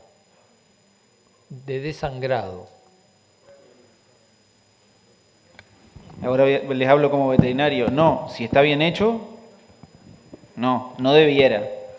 Pero bueno. ¿Y cómo es bien hecho? ¿Qué precaución hay que tomar? Bueno, digo, como veterinario les digo, es una intervención quirúrgica, ¿no? Entonces, asepsia es clave, no tiene nada que ver con el desangrado, pero sí con las infecciones. La asepsia es clave, básicamente, y después el tema de la hemostasia, en un ternerito chico es como una castración de ovina. Hemostasia, sí. Bueno, tiene razón. La hemostasia es lo que aplicamos a las arterias y las venas que forman parte del panículo del testículo para que dejen de sangrar. Yo qué sé, en el ovino, por ejemplo, los que alguna vez castraron ovinos tan chiquitos, es solamente tirando sacan el testículo. Hay otros que pueden ser con una pinza para encabezar, pero con esa edad, simplemente torneando bien y tirando, no habría mayores problemas de desangrado, sin duda. Sí, y claro, cuanto más chico es bastante más fácil en realidad. No sé si queda contestada la pregunta del sangrado, no le veo inconveniente por ahí. Igual a la tarde, a la tarde se va a tratar el tema. Nos piden que quienes hacen las preguntas en vivo se presenten con nombre y si son productores o técnicos. No sé si hay alguien...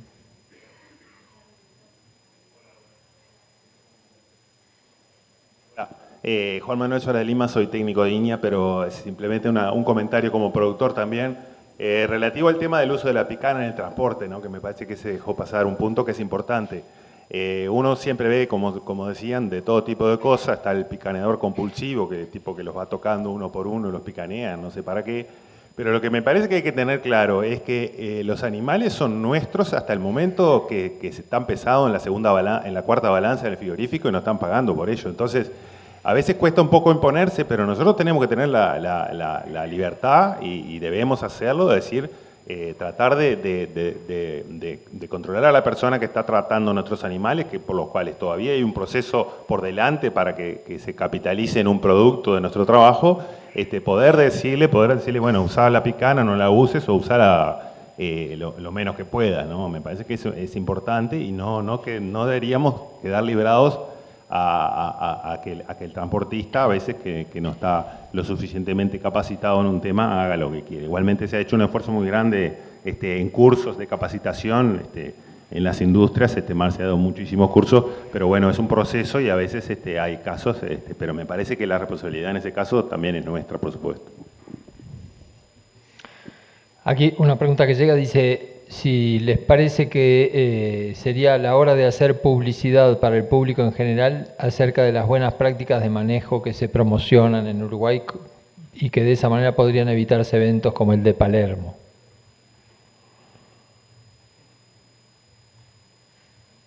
También está. Creo que hay difusión de buenas prácticas. Lo que tenemos que entender es que el mercado es mucho más sensible y la información viaja a una velocidad que antes no la teníamos. Entonces, cualquier actividad que uno haga que puede ir en contra de la sensibilidad de otra persona, genera un problema. El punto es si habría que hacer más, capaz que sí, capaz que tendríamos que tener una mejor difusión a nivel general de las buenas prácticas en Uruguay. Pero digo, a mí me parece que las instancias más enriquecedoras son estas, que estamos juntos, que estamos todos los que formamos parte de la cadena y que somos los que estamos intercambiando y diciendo, bueno, hacia dónde hay que ir, hacia dónde no. Me parece que más allá del rol que puede tomar el gobierno o las instituciones en general, está el rol que toma cada uno como ciudadano y como productor o como industrial, digo. Me parece que es un tema que es clave. Si no entendemos, por ejemplo, con lo que pasó en Palermo, que tú y Marcia lo contaban, digo, más claro que eso, qué más difusión que uno pueda, de más impacto que eso que pasó en realidad que lo tenés, pasó a las 8 de la mañana y capaz que a las 10 lo teníamos todo en el celular. El punto es que para encarar un tema de difusión, no es un tema fácil, la difusión, pero me parece que en realidad la información está. El punto es cómo la utilizamos. Y si la utilizamos para esto, cuáles son los caminos más claros. Pero digo, creo que información de este tema hay en todos los lugares que queramos. El punto es interesarse uno un poco más y empezar a poner un poco más de freno a algunas prácticas que se hacen que no deberían. Digo, yo vengo de la cultura del campo y a quién no le gusta ir a una yerra y ver un animal, una pialada, pero bueno, tenemos que empezar a cambiar. O sea, eso en el mercado se ve mal. Y bueno, y capaz que tenemos que no hacerlo. Sin duda que no filmarlo, ¿no? Sin duda, para empezar. Pero, porque es claro. Y después tratemos de empezar a cambiarlo, porque si no, es difícil de cambiar. Digo, porque sé, a mí me gusta la tradición, en toda su expresión. Pero digo, el punto es que si somos productores de carne y al cliente que le estamos vendiendo no le gusta que le hagamos eso al animal, por lo menos tengamos la inteligencia de no filmarlo y hacerlo público en redes sociales, no sé, digo. Por eso digo que el cambio es grande y es cultural y de educación. No es fácil. Sí, Diego. Eduardo, no, simplemente, yo para mí es un capítulo de lo que yo llamaba, bueno, la difusión y la creación de conciencia agropecuaria, ¿verdad? Entonces, para mí es un capítulo importante, pero va mucho más allá de eso. Y como yo decía, la conciencia agropecuaria no es solo campo-ciudad, sino a la interna del campo, de los distintos actores de las cadenas, ¿verdad? Entonces, me parece que... Sí, yo capaz que por verme un poco involucrado, quisiera apuntar que muchas veces la imagen que hay en la ciudad es que es todo como esos que jugaban con el novillo, ¿no? Entonces, entiendo también la pregunta en el sentido de que pocas veces ve a alguien de la ciudad, a alguien trabajando con banderas, preocupándose por tratar bien a los animales, y tendemos a tener la imagen del gaucho dándole con el rebenque. Entonces, bueno, capaz que lo dejo planteado como algo que puede tener su que ver. No sé si hay alguien, hay varias al celular, no sé si hay alguien para hacer pregunta en vivo. Hay una que es de las que primero me llegó. Hay preguntas, disculpen porque todas no van a entrar, me parece. Hay una que llegó por ser la primera, pido disculpas por decirla ahora, que dice, sí, se puede decir que en Uruguay los tambos son los que mejor practican el bienestar animal. Que no sé. Se ve que esa hincha de los tambos. Sí quisiera acotar que he visto críticas a las guacheras en videos de organizaciones de defensa del tratamiento ético de los animales y tal. Las guacheras han sido criticadas. Pero bueno, no sé si alguien quiere... Me parece que es difícil medir... Es muy difícil saber quién aplica o quién no aplica bienestar animal. Claro, a uno le genera un poco de impacto ver capaz que una vaca caminando en invierno en un barro, en un barrial, en un camino que no está bien. Por supuesto que esas cosas pasan. Pasa lo mismo en el fieldot. Digo, son sistemas de producción que a veces son criticables desde el punto de vista de bienestar animal. Pero en realidad capaz que si vamos a otro país europeo, la condición es esa. Entonces es muy, como decía él, ¿no? ¿Dónde está más feliz ese animal? O seguramente capaz que adentro del barro no, pero es el sistema de producción que tenemos. Entonces, dentro de ese sistema hay una cantidad de medidas que se aplican de bienestar animal donde uno cuida el animal, y sobre todo en la vaca lechera, ¿no? Que digo que cualquier estrés en una vaca lechera es una baja de producción brutal en leche. Entonces, yo considero que por el manejo que tiene ese animal y por cómo se cría y por la condición de vida, ya está acostumbrado a esa condición, y no quiere decir que el animal por caminar el tiempo que tenga que caminar o por la condición que esté de 2 ordeñes por día, tiene que sufrir. No, me parece que no. Hay una pregunta específica para Marcia del Campo, que dice, ¿piensa usted que la faena kosher que en la faena kosher existe bienestar animal? ¿Cree que ese tipo de faena se debería dejar de realizar en Uruguay? ¿Cómo contesto? ¿Personal o por la institución? Personal. Bueno, muchas gracias por la pregunta. El tema es un tema muy delicado. La faena kosher, la faena kosher o la faena halal o cualquier faena ritual, si está bien hecha, ¿cómo era la pregunta? Si tenía que suspenderse. Si hay bienestar animal y si Uruguay debería dejar de hacerla.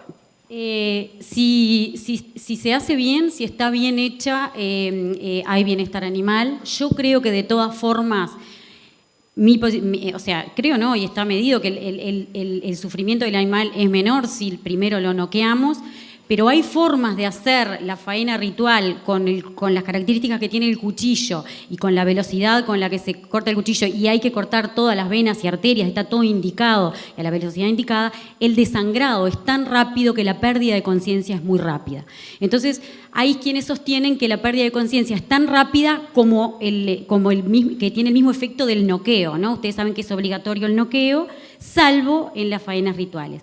Entonces, la contestación concreta es, si está bien hecho, hay bienestar animal.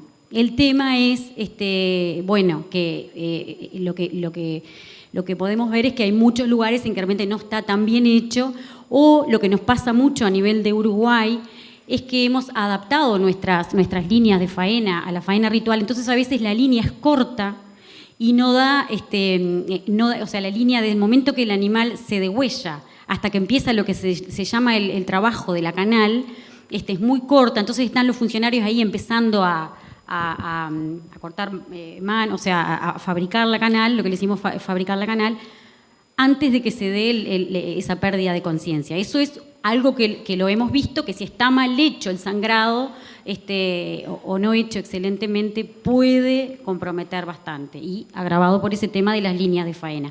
Pero si está bien hecho, tenemos que ser conscientes de que tanto la religión judía como la musulmana, en sus dos libros sagrados, tanto como más incluso diría desde antes que la religión católica, ellos hablan específicamente de que les preocupa el bienestar animal. Después, ellos están convencidos que eso es mejor. Los judíos creen que tiene que estar vivo y consciente el animal al momento de ser muerto, y los musulmanes creen que simplemente tiene que estar vivo. Entonces aceptan un noqueo. Los musulmanes han aceptado, los judíos no. Pero si se hace bien, podría tener un bienestar animal adecuado. Y en cuanto a que se tiene que prohibir, bueno, creo que la pregunta viene porque ya saben que hay algún país que ya la ha prohibido ahora recientemente, y hay otros países que lo están resolviendo, ¿no? Que lo están estudiando.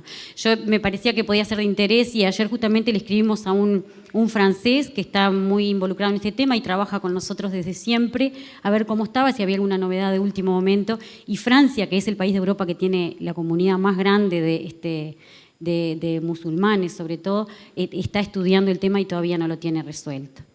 Pero bueno, la respuesta concreta es eso. O sea, yo creo que, no sé, no puedo decir si habría que prohibirlo porque es un tema de religión, y si logran hacerlo bien, creo que puede llegar a ser muy rápida la pérdida de conciencia y el animal no sufrir. El desafío es hacerlo bien.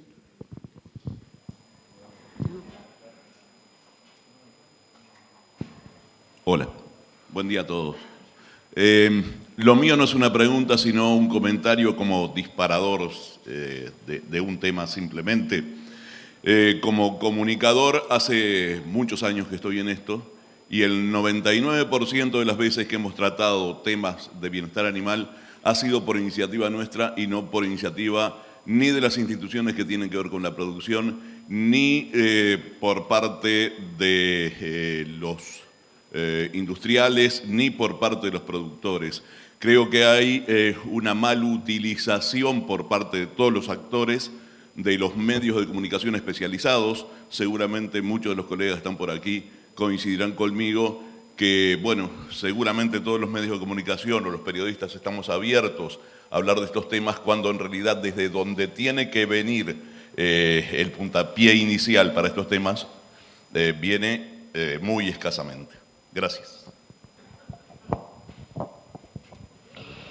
Acá un tema que que está muy en el tapete, que la pregunta dice, ¿qué consejo brinda el bienestar animal con respecto a la matanza de ovejas por parte de los perros? Que era, no sé si hay... ¿Qué punto de vista tiene qué punto de vista adoptar desde el bienestar animal con respecto a la matanza de ovejas por parte de los perros, ¿no?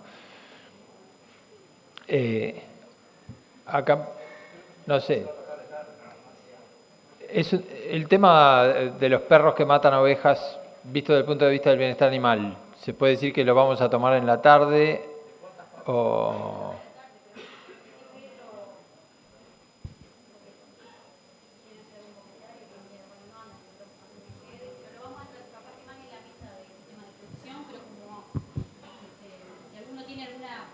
Especial que quiera transmitir, bienvenido respecto a ese tema. No, ninguna receta especial, Eduardo. Solo hace un par de años un cliente europeo estaba de visita en Uruguay. Estábamos visitando una estancia y le hizo una pregunta al propietario del establecimiento. Le dice, en tal caso, ¿usted qué hace? Dice, mire, dice, yo acá en este establecimiento acepto que vivan todos los animales, los caranchos, los zorros, los perros. Dice, eso sí, cada uno que respete al otro. Yo sé que la oveja no va a matar al carancho, o la oveja no va a matar al zorro. Que el zorro no mate a la oveja. Si la mata o la intenta matar, yo mi obligación es defender al animal. Me pareció perfecto. Bien.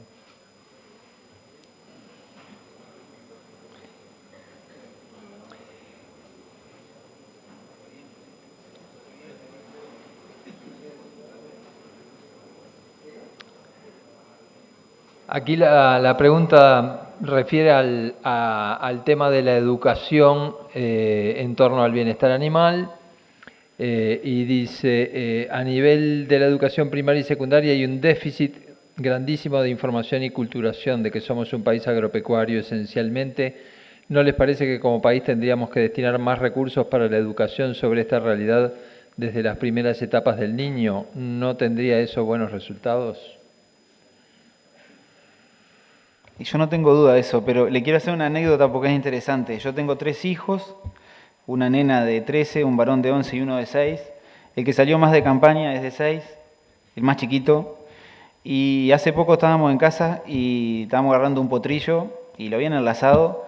Y la pregunta de él fue, ¿y por qué lo enlazan? Entonces, por eso digo que es un tema de conciencia. Yo cuando tenía 11 años hice un curso con un amigo en el tema de doma racional y él me dice, pero es fácil, Juan, tenés que darte cuenta, el potrillo o la yegua pesa 300 kilos y vos pesás 50. Si vas a la fuerza, seguro que te va a ganar ella. Entonces, creo que muchas veces nosotros nacemos con eso dentro, de no dejar o de no ser violento con el animal. El punto es que culturalmente, como empezamos a ver que las prácticas son así, lo tomamos como algo normal y lo volvemos a la cultura. Es decir, que creo que en la niñez temprana lo que tenemos que, más allá de dedicar recursos a la educación, es predicar con el ejemplo. Si nosotros con nuestros hijos logramos que ellos vean algo que pueden copiar, que no sea violento contra el animal, seguramente avancemos bastante más rápido que dedicándole recursos económicos. Me parece que hay mucho de la casa de cada uno, ¿no? Más allá de todos los temas de educación que están muy en discusión en este país, pero digo, les hago la anécdota, digo, porque Benjamín, cuando me hizo la pregunta yo quedé, ¿qué le digo? ¿No? Pero en realidad, o sea, creo que venimos con eso, lo vamos cambiando con el correr del tiempo. No tengo dudas, pero además yo en la línea exactamente de lo que decía Juan, los niños muchas veces nos enseñan a los adultos. Creo que en Uruguay tenemos el ejemplo en todos los temas ambientales donde vía las escuelas y el liceo y los colegios, los niños han tempranamente adoptado una conciencia ambiental y muchas veces son los que nos marcan preguntas inquisitorias o el camino a los adultos. Creo que tenemos que aprovechar esa experiencia para hacer lo mismo con el bienestar animal, sabiendo de que puede ser un agente inclusive de cambio en la sociedad, podemos aprovechar para que sean agentes de cambio en la sociedad y además para instaurar la conciencia agropecuaria que yo digo. Yo lo que quiero hacer es una reflexión, porque me parece que estamos terminando, y yo quiero alertar sobre el extremo del abanico que mostró Marcia. Me parece que en el extremo del abanico que están los fundamentalistas, primero, para los que estamos en el comercio, los fundamentalistas ya no son mercado consumidor ni clientes, o sea, ya abandonaron, ¿verdad? Pero quiero advertir realmente, y este es un mensaje a la sociedad, quizás de contenido de alta política, que tenemos que cuidarnos como sociedad de que nos lleven de las narices pequeños grupos radicales fundamentalistas. Y esto lo digo en el más amplio espectro, ¿verdad? No es... O sea, y me voy a ir a 50 años atrás. Bertolt Brecht advierte en sus textos, que era judío y comunista, que la culpa no solo fue de los nazis, fue de las mayorías silenciosas, ¿verdad? Y habla mucho en sus obras de las mayorías silenciosas. Entonces, creo que tenemos realmente como sociedad y como sector también tener cuidado, y yo no digo, esto no es una batalla, pero no podemos dejarnos llevar por las narices por grupos irracionales y fundamentalistas, ¿verdad? Porque Paul McCartney puede cantar muy bien, pero si yo le hago la pregunta a ustedes, si ponemos paredes de vidrio y micrófonos en los quirófanos, ¿cuántos de nosotros nos operaríamos de algo? Ninguno. Ninguno, ¿verdad? O sea, es una pregunta muy maniqueísta, manipuladora, ¿verdad? Y creo que, y no tengo la respuesta, como sociedad todavía no tenemos respuesta para cómo manejar estas cosas. Pero tenemos que irlo pensando, porque si no, como dice Bertolt Brecht, va a ser tarde. Bien, hay un montón de preguntas. Yo intento seleccionarlas de índole más práctico, porque si no, no nos va a dar toda la mañana. Acá hay una que dice si esperan que se vaya a requerir transporte techado con sombra y si se deberían poner en el transporte de animales con cuernos aparte de los mochos, digamos, como una práctica de manejo. El requerimiento de apartar el animal mocho del animal astado ya es un requerimiento de hace muchos años, que a veces se cumple y a veces no, pero claramente es una buena práctica recomendada en todos los países y de hace más de 50 años, ¿no, Marcia? Digo, eso no es algo nuevo, digo, deberíamos hacerlo siempre. Muchas veces, por diferentes razones, no se puede hacer, pero del punto de vista práctico a veces es complejo, pero deberíamos de intentar hacerlo. Incluso dentro de las plantas frigoríficas, de encerrar animales con y sin cuernos en los corrales. A veces por el tamaño de los corrales no te da o por la condición, pero pudiendo hay que tratar de evitarlo. Y en cuanto al transporte techado, se discutió mucho eso en las auditorías con Europa, pero no creo que vaya a ser una exigencia a corto plazo, ¿no? Sí se discutió. Lo que pasa es que a veces hay que entender, ¿no? La cabeza del inspector europeo que viene, él nunca vio una vaca fuera de un galpón. Entonces, cuando viene al Uruguay y ve que el animal dice, pero ¿y no hay techo? Pero no, es que se produce a cielo abierto. Entonces, hay veces que hay interpretaciones que no son tan razonables, pero lo que pasa es que, claro, la persona tiene una realidad tan distinta de donde viene, que te hace preguntas que te chocan. Pero pasa en todos lados, ¿no? Y por eso es lo que nosotros tenemos que empezar a entender la percepción de ese consumidor. El europeo o el americano o el que fuera, tiene una realidad muy distinta a la nuestra. Entonces, para él, lo que puede llegar a ser una mala práctica en bienestar animal, como por ejemplo que el animal no está bajo techo, nosotros, desde el punto de vista técnico, tenemos muy claro que si el animal se crió toda la vida así, va a seguir así y no va a tener mayores problemas. Incluso en la normativa del Uruguay dice que los corrales en planta tienen que todos ser techados, los corrales de ingreso a faena. Es un requerimiento europeo, porque en realidad, ¿por qué debería ser techado si el animal vivió toda la vida al aire libre? Pero bueno, es un requerimiento que lo estamos cambiando, por lo menos intercambiando con el Ministerio, de ser más flexible, pero digo, son esas normas que se te imponen y quedan así. Pero el tema del transporte techado, claro, es decir, ahí nosotros cómo lo defendemos en realidad, si llueve, en realidad el animal no le hace nada. El problema del techo es los días de calor extremo, que eso sí es complejo. Entonces, en un animal muy gordo, sobre todo en animales de feedlot, si nosotros tomamos medidas de manejo en horarios que el sol es muy fuerte, sin duda va a tener un impacto sobre el animal. Eso, la práctica es adecuar el horario de trabajo a horarios de menos temperatura. Bien. Esta dice, desde el momento en que la marca tradicional a fuego es motivo suficiente para que un negocio no se concrete, es muy loco pensar que la señal o la caravana lleguen a ser motivos para que pase lo mismo en el futuro. ¿Qué tan recomendable es el Imovoy? No sé qué es el Imovoy, pero... ¿Quieren?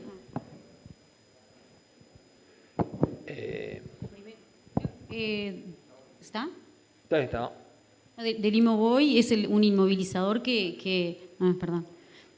No sé quién hizo la pregunta, si se refería al inmovilizador eléctrico que lo que hace es anular la respuesta, digamos, que el animal queda como, no puede reaccionar, no puede moverse. Es una herramienta para facilitar nuestro trabajo, pero el animal no pierde ninguna, o sea, queda consciente absolutamente lo mismo.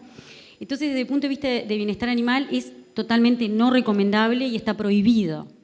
Nosotros hemos tenido algún debate con algún veterinario de acá que hace, por ejemplo, raspaje de toros, y él nos decía, está bien, me acuerdo que un día vinieron a hacer un raspaje de toros acá en La Magnolia, que nosotros tenemos un ganado Bradford, que es muy temperamental genéticamente, aunque está bien manejado, pero es muy temperamental, y él quería traer el inmovilizador para mostrarlo, ¿no? No sé si está América por acá, la doctora Mederos. Entonces nosotros le explicamos que había, justo en ese momento había un debate internacional, que tenemos un grupo de debate con toda la gente en el mundo que trabaja en este tema, y había un acuerdo general de que prohibido, ¿no? Estaba Temple Grandin también en el grupo, y ella no entendía por qué estábamos discutiendo si estaba prohibido o no, que ella hacía años que lo decía, bueno, pero no había suficiente información.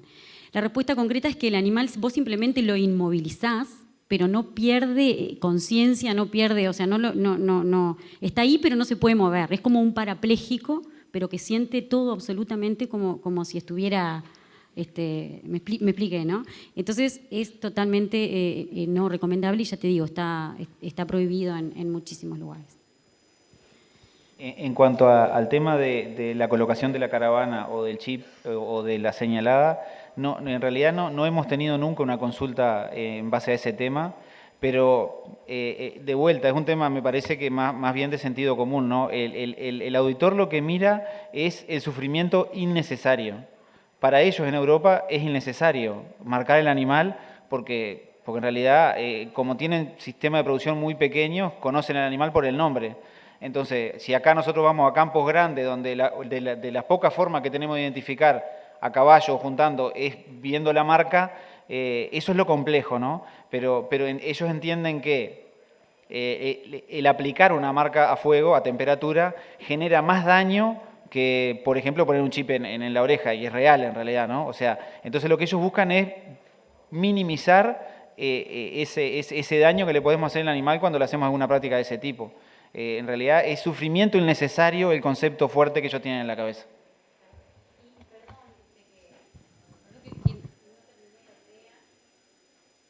Miré la idea cuando les respondí de que ese veterinario, que era lo que iba a contar, que ese veterinario lo que me decía es que él trabaja en el norte del país con animales que son totalmente salvajes. Entonces él me decía, vos me estás pidiendo que yo vaya con mi hija, que estaba recién recibida, toda chiquita, flaquita, a trabajar con estos animales totalmente temperamentales, a correr riesgo de que... Y bueno, ahí está un poco el tema de lo que hablábamos hoy, ¿no? Las posturas éticas de repente ahí vos lo que haces es un análisis costo-beneficio, por supuesto, si hay un riesgo de que el animal te mate, ahí vos ves, bueno, quizás haya está prohibido, pero si es el hacer el trabajo o tu vida, bueno, capaz que en alguna situación amerita, pero tenemos que saber que está prohibido y que de repente la solución tiene que ir por otro lado, o trabajar el temperamento de los animales o juntarlos más seguido. Así que, perdona que había quedado el mensaje sin concluir. Bien. Aquí llega una pregunta que dice, ¿cómo se lleva el bienestar animal con el glifosato? Yo las cumplo en trasladar. Supongo que es alguien que estará en contra del glifosato. En principio, con bienestar animal no parece tener una conexión directa, pero... Bueno, Después, un comentario que envía Luis Bianco, dice que en 2006, cuando se discutió la ley de trazabilidad, se propuso discutir también la marca fuego y la normativa correspondiente. Una ganadería vanguardista debería ajustar el sistema de trazabilidad y rediscutir la marca fuego. ¿Debería rediscutirse la marca fuego a la luz de lo que se conversó hoy? Y siempre ha estado en discusión y sobre todo, por lo menos los que nos llegaba más a nosotros en la industria, era por la industria curtidora, ¿no? Que el daño sobre ustedes saben que el cuero se vende, se exporta en pie cuadrado, entonces cualquier daño que genere menos pies libres, vamos a decir, o libre de defectos en el mercado internacional, le da un mejor valor al cuero. Siempre se discutió mucho, se habló mucho del tema. Pero bueno, creo que la limitante más fuerte siempre ha sido ese tema, el tema del manejo y la identificación del animal en algunas zonas del Uruguay que solo por caravana o por señal es bastante más compleja. Sin duda que creo que es un tema que sí va a seguir en discusión por mucho tiempo, pero desde el punto de vista del bienestar animal, sin duda que es ya les hago ese cuento, en ese mercado puntual que tuvimos esa dificultad. El tema es cómo hacer para poder tener el mismo manejo de animales y la misma facilidad de identificación sin la marca. Tengo claro que no es fácil desde el punto de vista productivo, sobre todo en determinado tipo de predio del Uruguay, ¿no? Bien. Y hay una que me parece interesante que refiere a cómo se hace para trabajar con perros cuidando del bienestar animal. ¿Es posible trabajar con perros y que haya bienestar animal o son dos cosas incompatibles? Digo, en muchos lados hay perros en los establecimientos que fueron adiestrados, son cuidados, trabajan con los animales y son de gran ayuda para el trabajo que hay que hacer en el establecimiento. Digo, esto no es perro sí o perro no, digo, tiene que ser perros que sirvan. ¿Pero y con vacunos también? ¿Con vacunos también? Entiendo que sí. Marcia nos puede decir un poco más de la investigación. Yo creo, desde el punto de vista personal, creo que se puede manejar bien animales con perros bien entrenados. Capaz que en el vacuno es un poco más difícil, pero el punto es que desde el punto de vista del bienestar animal y como a veces conversamos con Marcia, filosófico, el carnívoro está por encima en la pirámide alimenticia que el herbívoro. Entonces, la persona que ve el bienestar animal de un punto de vista más filosófico y más radical, entiende que usar un predador para manejarlo, como puede ser un carnívoro, le genera al animal ese estrés. Es muy discutido, ¿no? Yo en el ovino no tengo duda que el manejo es bastante más fácil con perro. En el vacuno hay bastante más discusión, pero en realidad he visto perros trabajando muy bien también con vacuno, por lo tanto, desde el punto de vista, ya les digo, lo que te dicen los investigadores o la parte que está más dura del bienestar animal es que no sería recomendable, sobre todo en vacuno. En el ovino no lo tengo tan claro. Y sobre todo, perdón que... sí, a lo que se refiere Juan Pablo, sobre todo cuando estamos en corrales, ¿no? A nivel de campo y sobre todo en la realidad de lo que es nuestro país hoy, con la falta de mano de obra que tenemos y todo, muchas veces el perro es un empleado, y eso no lo podemos negar. Y si el perro está, como decía, el perro está entrenado, si el perro trabaja bien, puede ser un perro que no le permitamos el morder a los animales, o sea, un perro como toda la vida se trabajó en el campo. Lo que nosotros sí recomendamos con muchísima fuerza es que los perros no estén en los corrales, que ahí es donde está muy cuestionado en vacunos, que los perros, yo personalmente soy de la idea de que no estén ni cerca de los bretes en los ovinos ni en los corrales de los vacunos. En ovinos se usa mucho dentro de los bretes, hasta hay gente que embarcando, pasando por el lomo, por arriba del lomo de los animales, eso viene mucho de Australia y Nueva Zelanda. Yo personalmente, o sea, cuando vos mirás los datos experimentales y te metés adentro del animal, les provoca un estrés impresionante con los efectos que eso tiene después en la calidad del producto, pero claro, te facilita muchísimo el trabajo, ¿no? La mano de obra. Pero desde el punto de vista del bienestar animal, el perro en el embarque y en los corrales, lo ideal es que no.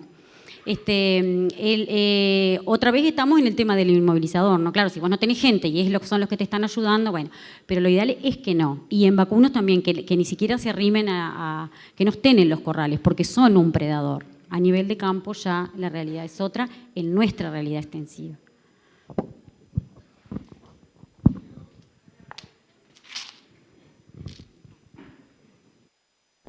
Yo tuve una consulta para los frigoríficos con respecto al transporte. Ha pasado, sobre todo en tiempos de más calor, en verano, el tema de los horarios y el tiempo de los camiones.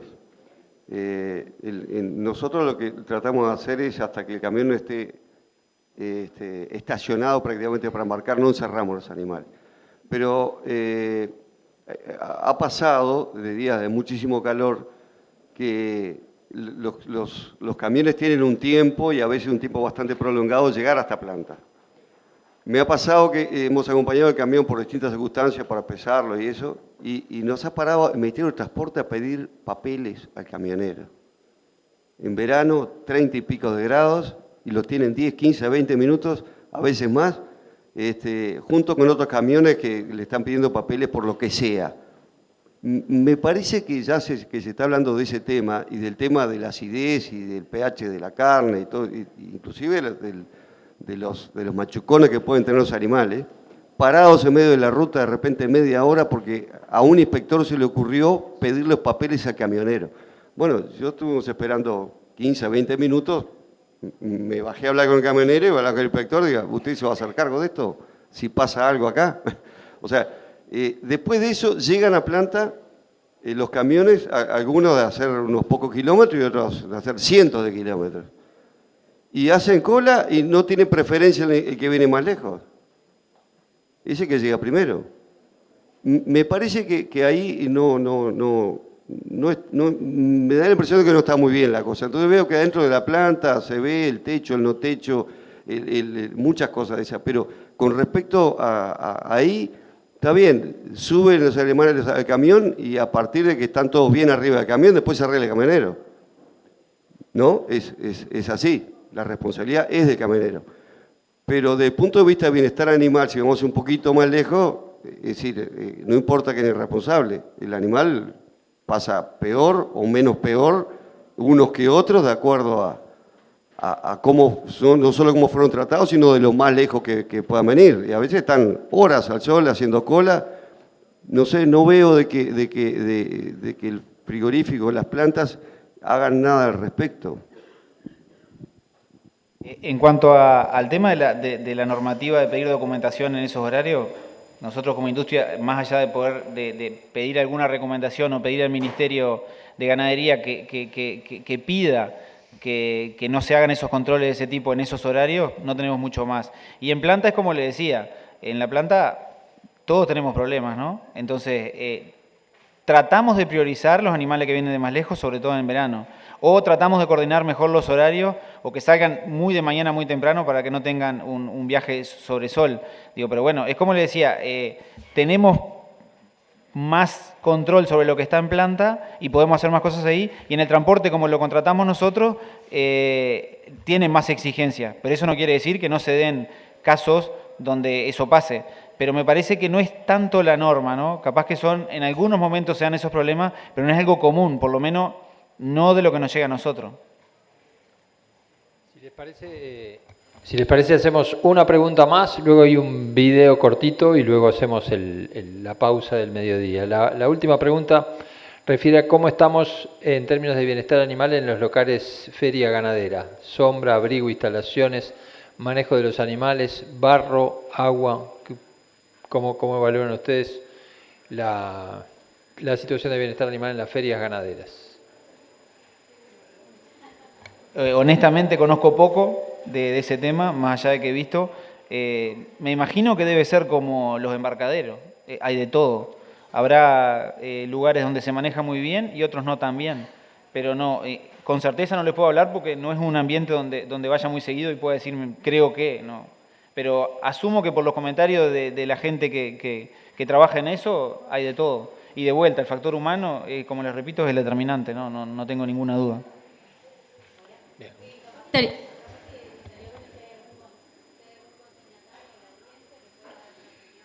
Lo que intenta decir Marcia es que si hay algún consignatario en la vuelta que pueda dar su opinión sobre este tema, sería bienvenido. No sé si hay algún consignatario o alguien que opere en el mercado ganadero. Porque es un gran tema ese, realmente.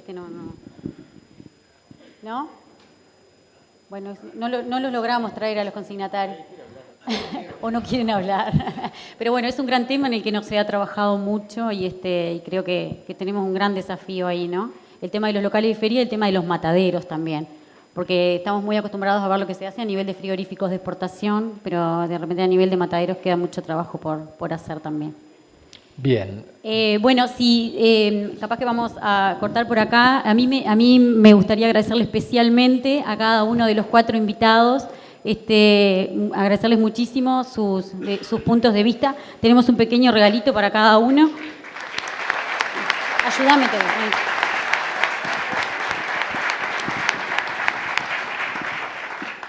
Esta escalera no está muy fácil.